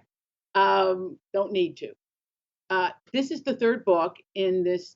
I wanted to talk about and write about 3 aspects of my family life involved in 3 areas of American ingenuity. And one was the golden age of Hollywood, which was All the Stars in the Heavens. And then the post-World War II advent of television in the American theater, which was Kiss Carlo. And then Tony's wife is about the music. So I have to tell you, originally, a friend of mine was producing the 100th birthday of Frank Sinatra. So I thought, I want to write Mrs. Sinatra because I heard her voice. And then I thought, no, I don't really want to write the Sinatra story. But then I became intrigued with this music and began to research it. And it started with my dad. And I found that in the 1930s and 40s and into the 50s, if you wanted to make a record with your sisters or you wanted to be a singing sensation, you would go record a record and then bring it to a radio station. So that began the character of Chi-Chi for me. And then I had this idea, this notion. I went to Detroit to see how cars were made because I knew that a lot of immigrants have worked in the car industry in Michigan. And I thought, this will be interesting to learn and maybe it'll come to something. So the character of Tony, originally his name is Saverio Armandinata. Originally the character of Tony was he worked at the Ford plant on the River Rouge in the big complex.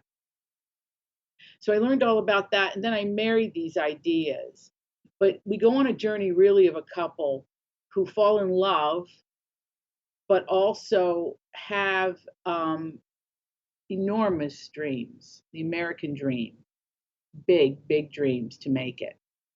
And Tony Arma becomes he changed his name, and that always bothered him. Sinatra didn't change his name. So, but he shortened it to Arma from Armandinata. Changed his first name from Saverio to Tony, because Tony was Italian, and people would know he was an Italian singer. So this story is really a love story, but it takes place from 1930 to 2000. And it's what happens to this family and to the young woman that writes the music and the young man that performs it. So we start with that. So much of the waft and weave of what I do comes from small town newspapers. And I do a lot of research in that regard.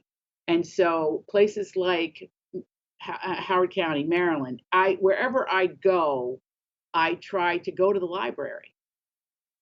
And they're essential to our communities because there's something very important. They're the last cultural centers and the last gathering places that we have left in our communities. Everyone tonight, we owe you a great debt. You bought a ticket to come to see us, And I have been blown away by this program, but I have to say that you are directly helping the services of the library, which includes young children who are dropped off after school and they wait for their parents to get off of work. They're involved in reading programs and story times. Our senior citizens, the libraries are a place that they go and they love it and they enjoy it. Very important. A lot of folks can't afford a computer. Where do they go? The public library. So not only do our librarians provide all this great programming, they are there to encourage young readers. Everything I am, I owe to the library. Everything that I have become, that I have sought to support and do, comes from the library. I wrote this about my grandmothers. It's the lessons I learned from them.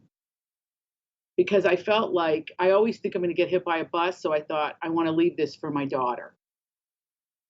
It ended up to be it's simpatico with your family experiences, whether you're Italian or not, doesn't really matter.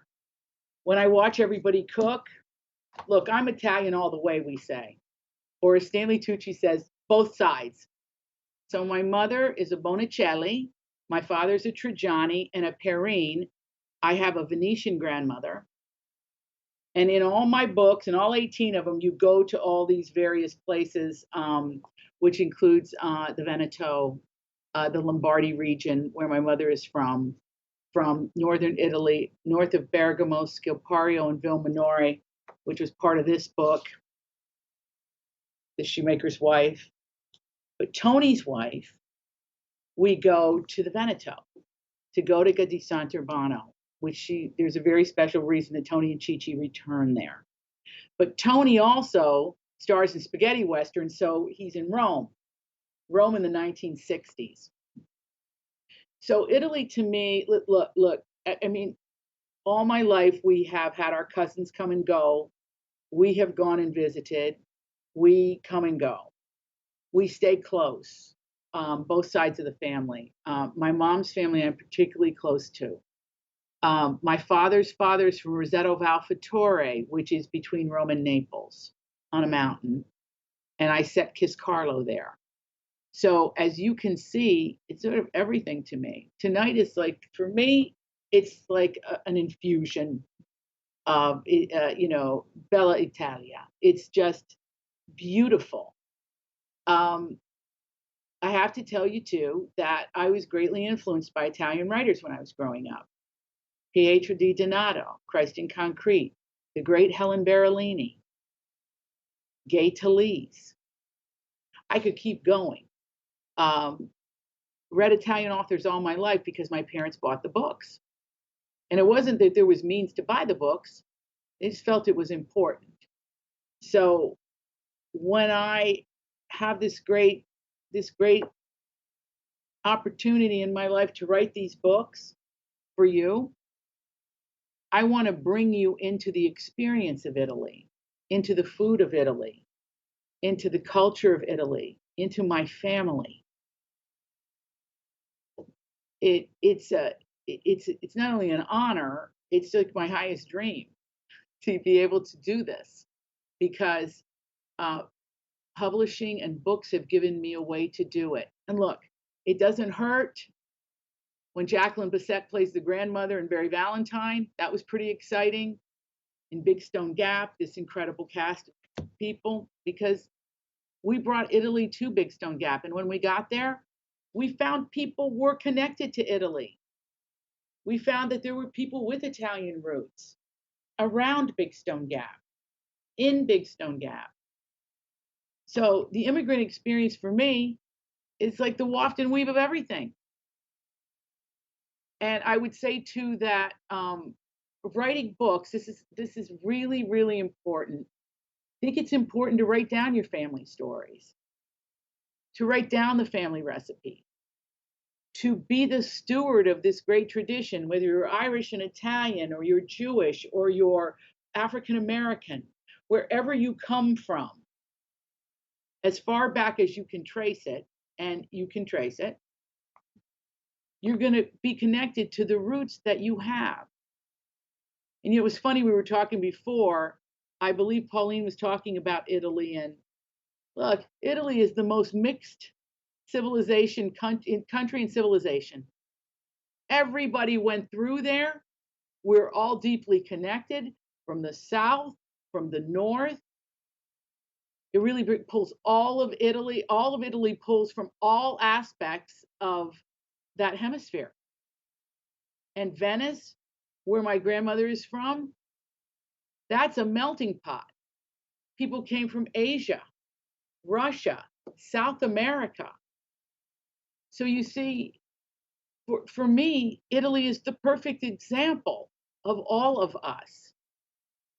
All of us. As I always say to when we were working with Whoopi Goldberg, and I don't know who made the joke first, but it was like Sicily in Africa, it's a rowboat ride. It's a rowboat. We're all related. We're all family. And when I look at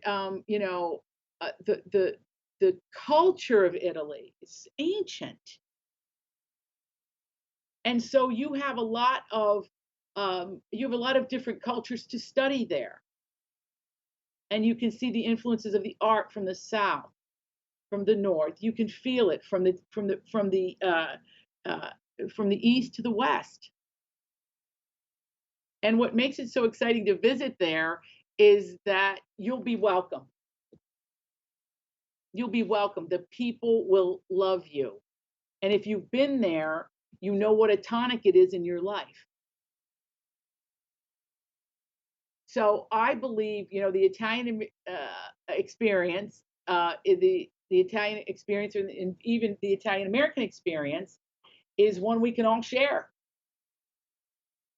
Now, in my next novel, it's about a modern Italian family, and the matriarch of the family is dying, and she feels she hasn't done a great job, and she needs to straighten out some things and settle some issues and tell some stories before she goes. When I was in Scotland making the movie, I found this incredible story I had never heard in history. So you're going to get that story.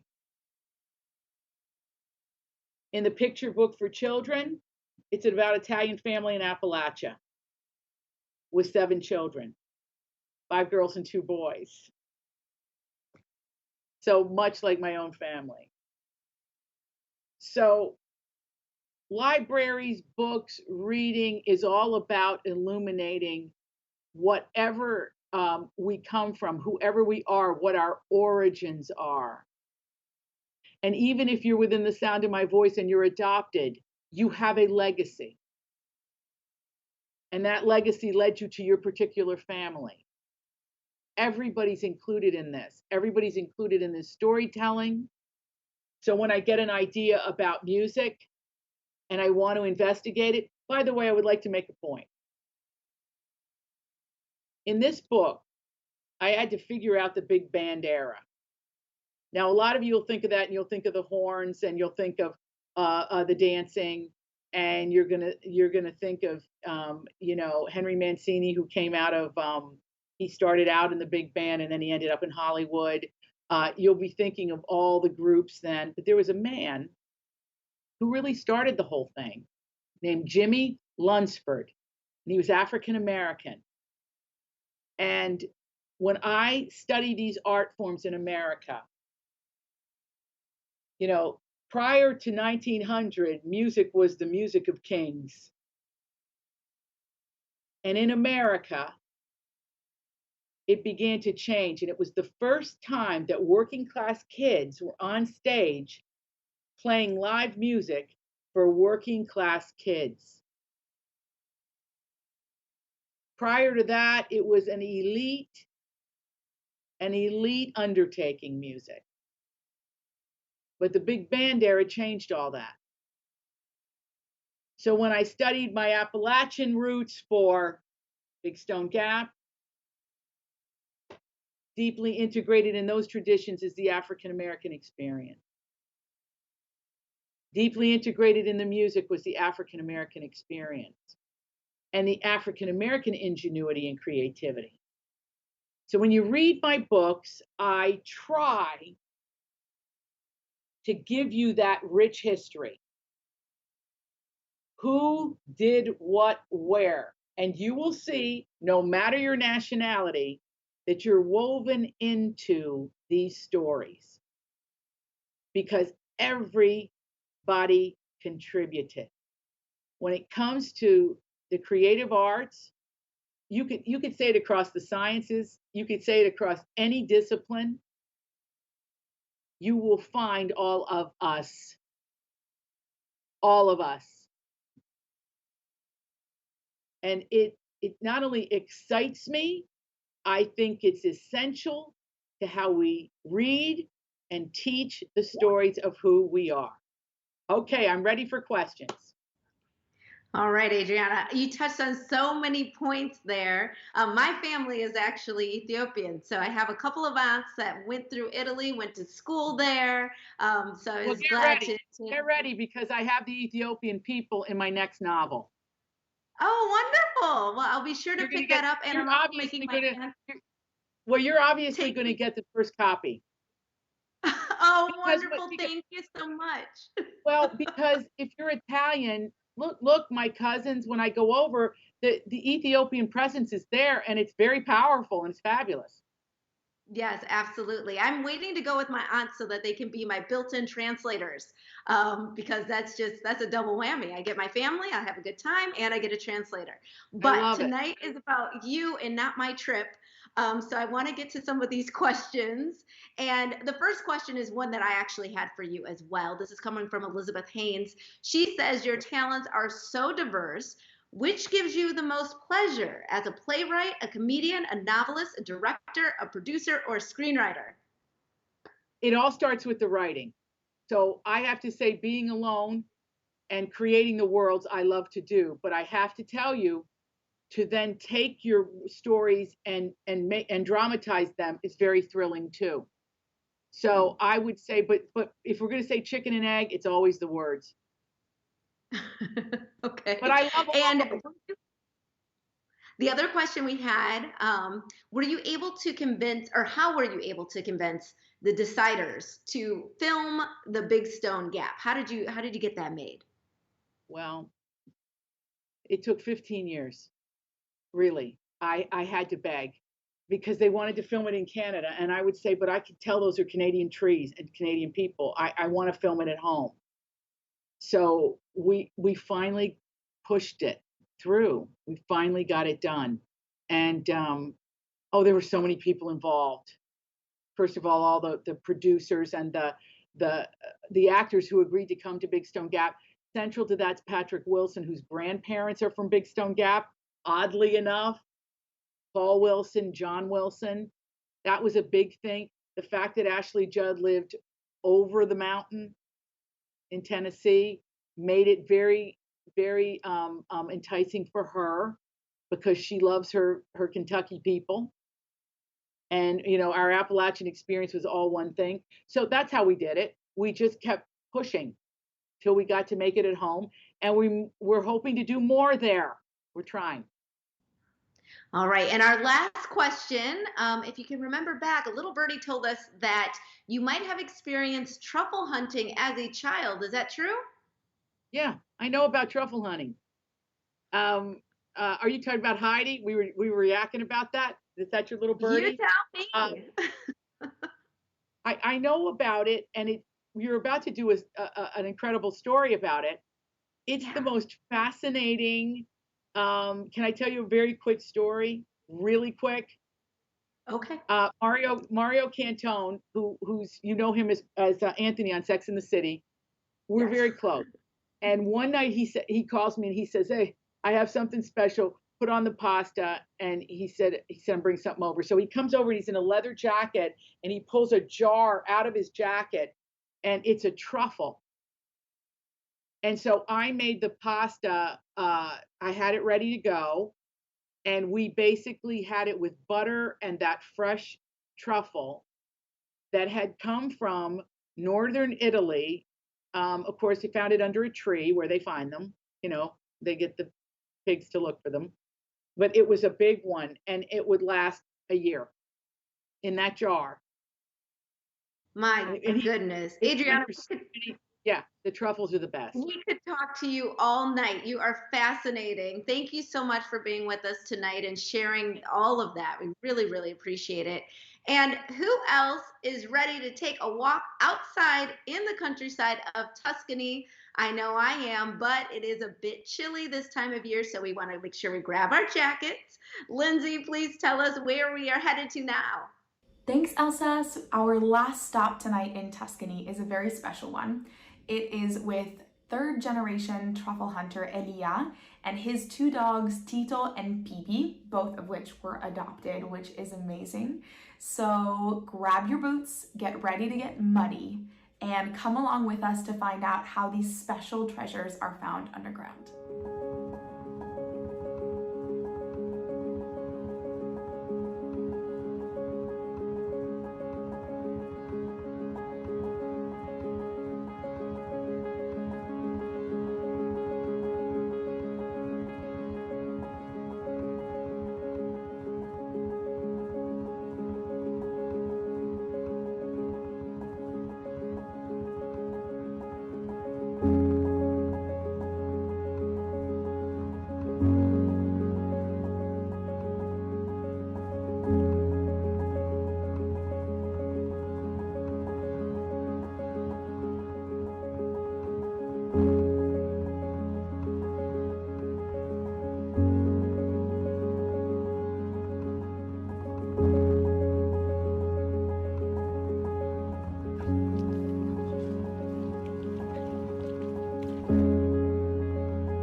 Quando si parla di tartufo innanzitutto bisogna fare una distinzione.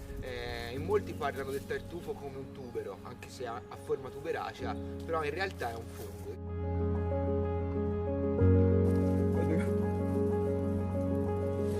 Il tartufo non è nient'altro che una piccola spora che appunto in questi terreni particolari cresce, si sviluppa e matura.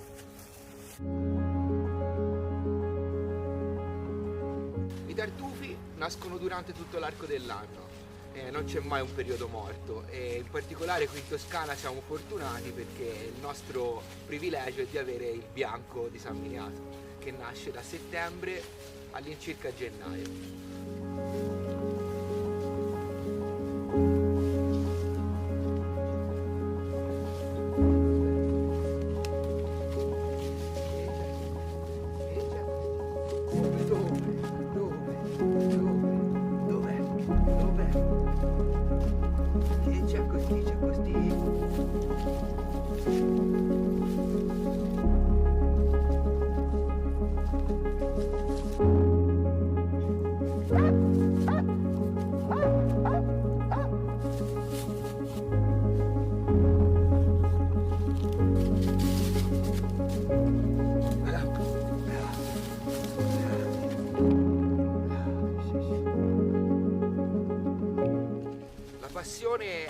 Nel mio caso deriva dalla famiglia, mi è stata tramandata dalla mia famiglia.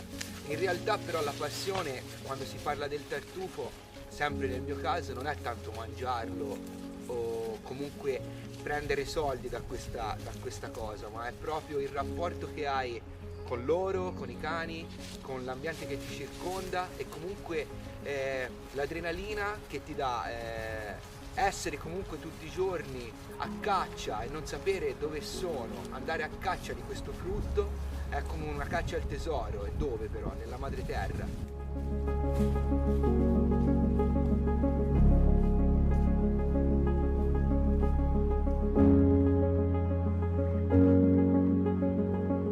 La razza più famosa per la ricerca del tartufo è il lagotto romagnolo, ovvero questo piccolo esemplare. In realtà non è l'unica razza che cerca tartufi perché più o meno tutti i cani possono cercare tartufi a seconda delle qualità e dell'insegnamento che hanno.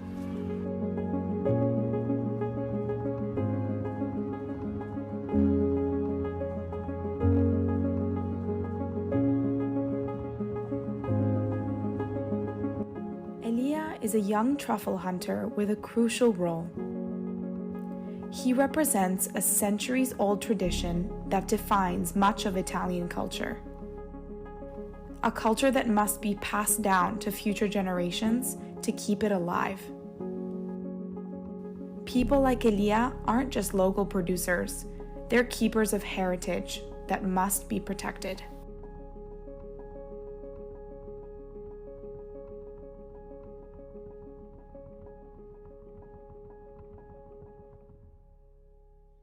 Isn't that incredible?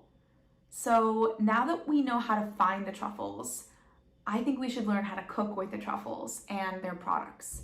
So I am going to go ahead and hand it back over to Chef Francesca to show us how she loves to cook with truffles. Oh, in Tuscany we are lucky because we have truffle all year. In each season have its truffle. Now it's the time of Marzolo.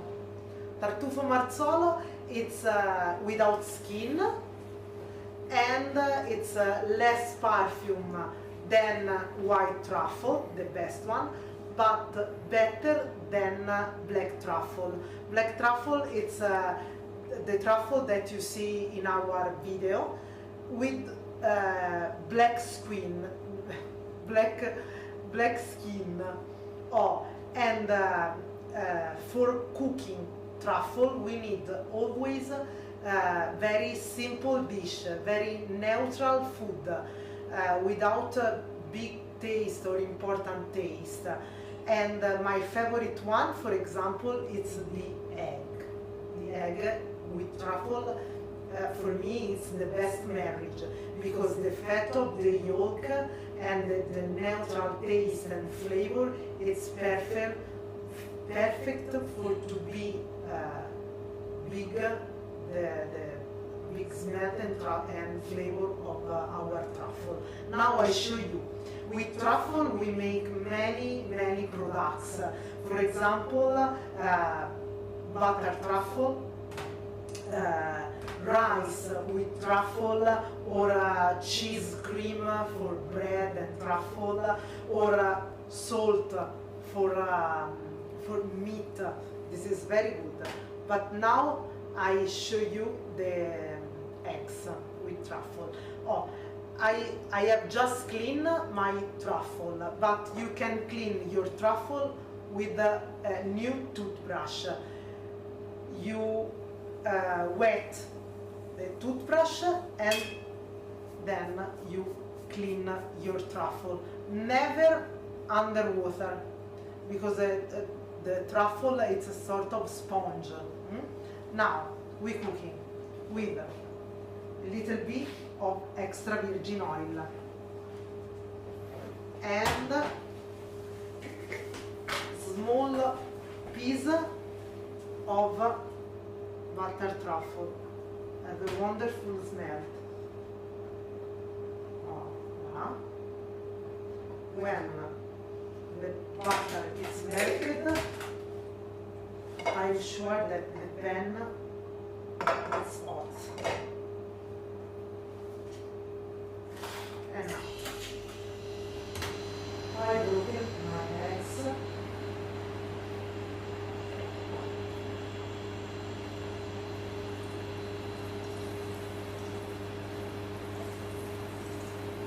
You can cook it also tagliolini only with butter and truffle on top.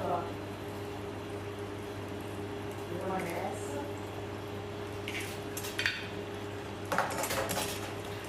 And 2 eggs.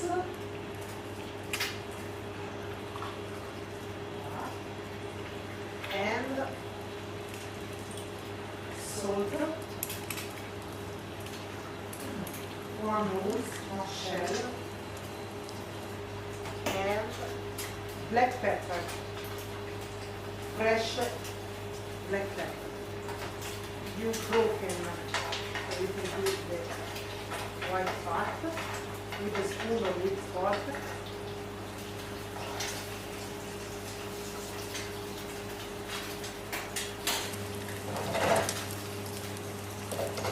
And now only some milk.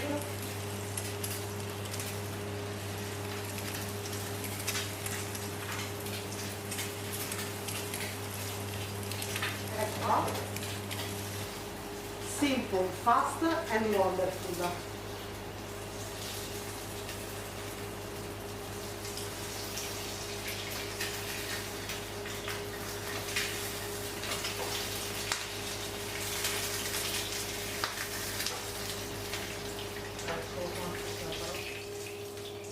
One and two. And now, special shaving truffle shaving.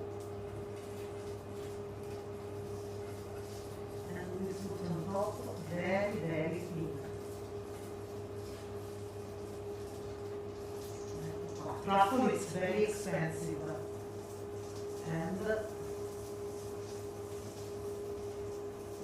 you can put only a little bit, but this is perfect, and this is enough. Et voilà. L'uovo al tartufo, truffle eggs. You try, and then you can tell me what do you think of that dish. Oh man, I saw all of you leaning in just like me. That looked amazing. And I know we just had dinner, but who else is thinking that we might need to have eggs for breakfast tomorrow? I just need a little truffle and some truffle butter, and now we're ready to go. I wonder if that came in our benefici. Lindsay, thank you so much for introducing us to Elia and his dogs, Tito and Pippo. And thank you again to Chef Francesca. And before we head to our last stop on our Italian tour, I want to remind all of you to head to the donation link and pledge any amount that you can to help us obtain learning activity kits for K through 12th graders, or students, I should say, and Chromebooks and hotspots for residents without internet access. You can make that donation tonight. And in addition to the wine pull and the Tuscan Sunshine drink kits, they will remain on sale and are available to pick up and enjoy through March 6th. There are limited supplies of each, so you want to make sure that you get on that. Now you can take off your shoes. Well, wait. How many of you were actually wearing shoes? I know I was not. But it would not be an evening in the Stacks celebration without getting on the dance floor. You thought we forgot. No, we did not. We know how you get down. So we want to make sure that you are able to dance, and we are following our guest author's advice and heading to southern Italy. Everybody ready? All right, Lindsay, please take us on our final stop. Hi Elsa and everyone. So I am excited to present to you our last stop in Italy this evening, and we have gone south in the best way possible. So this section is really close to my heart, and I'm going to tell you why in a little story. So I came to Italy about 7 years ago, and shortly after I got here, I decided to use the documents that I found at Ellis Island like a true descendant of immigrants, and I brought them down to the south of Italy in the region of Basilicata, and I decided to find my extended family there. So I went down to the little town of Alcini, which is an amazing place to go. I encourage you all to visit when it's possible. And I found my family and met them for the first time ever, like a movie, and was greeted with open arms, so much food. Turns out they own the only restaurant in the town that's open all year. It was just an amazing experience. So it was really important for me to show you all some really authentic Italy that not a ton of people see because the South tends to be a little bit overlooked. So I'm really excited to present to you tonight a local band from the city of Matera in Basilicata, close to where my family is from. And this band is led by Giro. It's called Tarantica, and they're going to tell you a little bit about the dance called La Pizzica, which maybe some of you have heard of. And they're not only going to teach you how to dance, but also give you an amazing performance. They all play their own instruments and sing, and it's going to be an amazing time. So I hope that this performance and experience really pulls at your heartstrings like it does mine, and I know we'll all have a really fun time getting up and dancing. So let's go! Hello everybody, we are Tarantica, and we are a traditional folk band from South Italy. And we met exactly 2.5 years ago with the same passion and the idea of spreading melodies and stories linked to our traditions. And our band is composed of 5 musicians and different kind of instruments, such as accordion, the tambourine, the guitar, and then there is a kupa kupa. There is a traditional instrument from South Italy, and different kind of flutes.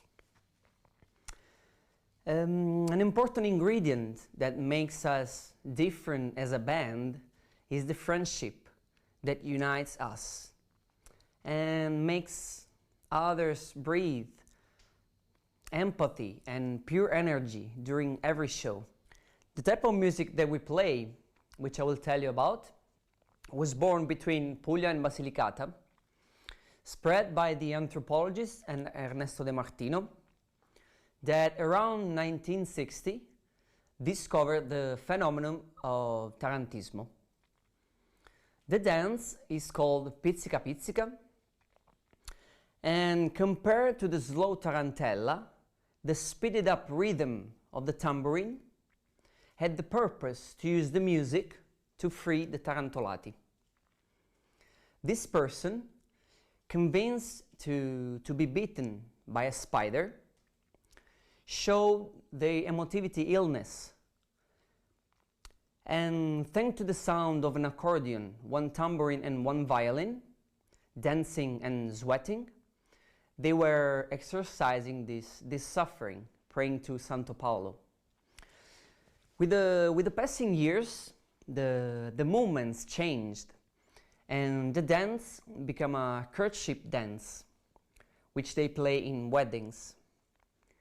And everything happened down the street or in houses, where the women, with the little jumps and gentle movements with their arms, began to dance, following a circle and showing timidly a little tissue. And nowadays, what we see in big shows is a transformation of the ancient dance that become part of the entertainment world, with the emphatic movements and big tissues and eccentric clothes. The basic steps of pizzica pizzica are few and simple, and everything is based on the intention and emotions of the dancers. To start dancing the pizzica pizzica, it's very, very important to know that the body is always in a movement, even if you're staying in the same place, and your feet are following the beating of the tambourine, while your body is following the rattles. The arms can be put on the hips like a jar, or we can raise them, remembering that the palms of our hands are always watching each other. One of the typical objects used in this dance is the tissue that symbolizes love. And it was used to invite the partner. So everyone on your feet, in piedi, and let's dance!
amara, mezzo a Lucanaletto, capiglia rose e mina pietu, mezzo a Lucanaletto delle mele, e neri nani nero nanna nera ni nani na, neri nani nero nanna nero ni nani na, o nani nani na, nani ni nana, o nani nani na, nani ni nana.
Parte quinta, la gonna.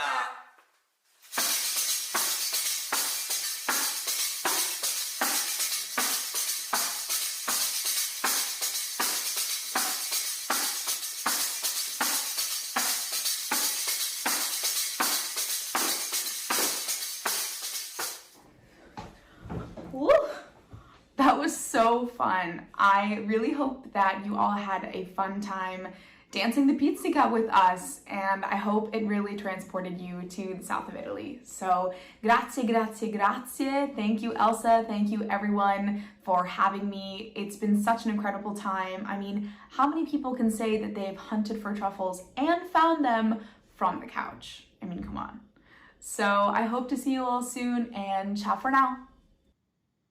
Oh, you guys look so good dancing. I have to call out Audrey, Adrian, Jake, and Tonya. Oh, I saw those smooth moves. You guys learned very, very quickly. Ciao, Lindsay. Oh, just a wonderful way to end our tour of Italy. Thank you so much for being a wonderful tour guide all night long. You guys for being wonderful guests as well. But before we end, we want to give a special thank you to all the folks who worked so hard to help us raise these funds while having a great time. But don't any of you leave just yet. Stay put, because we have one final surprise for all of you to share right after we thank our sponsors one last time. And as a reminder, we still have a few remaining wine pools and Tuscan Sunshine Sobar drink kits available through next Saturday, that is March 6th. So enjoy some of Italy after our adventure ends this evening. Thank you to all of our generous support all of your generous support of Serata Virtuale Evening in the Stacks 2021. We want to give a huge shout out to our incredible event committee, to all of our corporate and private sponsors, and to all of the fantastic media sponsors who helped us spread the word about our event and fundraising efforts. Please do support them by checking their listing on the program and the sponsor pages on the event site. And finally, to all of our guests, thank you for coming on our Excursione in support of Howard County Library System. Your continued support means so much, especially this year. Let us all hope to be back in the stacks once again, once it is safe to do so.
I'm Elsa M. It has been a pleasure to be your MC tonight. What a fun event. Now, are you ready for the last surprise of the evening? Well, we have all been invited to an after party. Are you still with us? Are you ready to try something new? Because our celebration is an adventure into a platform called Wonder that allows you freedom of movement. So think of it like one big open room where you can move yourself through and just mingle and chat with one another. This platform is password protected. Okay, so once in, it will ask for permission to access your camera and your microphone. If it's your first time going into Wonder, then you will need to set up your user profile, so make sure you do that. If you have any issues, of course, our online support team is here to assist you. So our help desk will remain open so you can get into that after party. Refer to the know before you go that you received in your email to complete that step-by-step direction. Then you will have it. To access this platform, click the link in the chat now and you will be in the after party. Ciao. I want a drink. I need some tequila. You want some tequila? We're thinking of doing tequila shots. All right, are we ready? Okay, here we go. 5, wait, I'm going to count down, slate the audio, and then I'm going to step out and cue you. Here we go. 5, 4, 3, 2, 1, mark. I want to know where you got that roller, Chef Francesca. Oh yeah. Franci, dove hai preso il mattarello? Che senso? Dove l'hai comprato? And near here, stay a very big shop that make artisanal food. I think we would make a good team because you do that and then I finish it. It's perfect.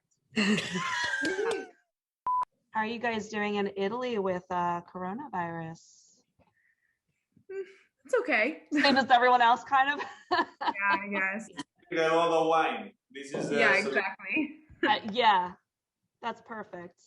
Just so you know, we might just show up one day for a tour. Maria and I have been known to do like a weekend. Yeah, we flew to Paris for the weekend to drink wine for a day and came back the next day. So we might go to Tuscany for a day and then just fly home. Pretty much. We've done that. We do that. It's Awesome. Thank you, guys. Thank you. Awesome. Thank you guys so much. We'll be in touch. Nice to meet you, Dave and Maria. Nice to meet you. Thank you. We're all coming to Italy. Yes. I hope to see you soon. I'm waiting for my vaccine. Goodbye. Okay. Bye-bye. Bye.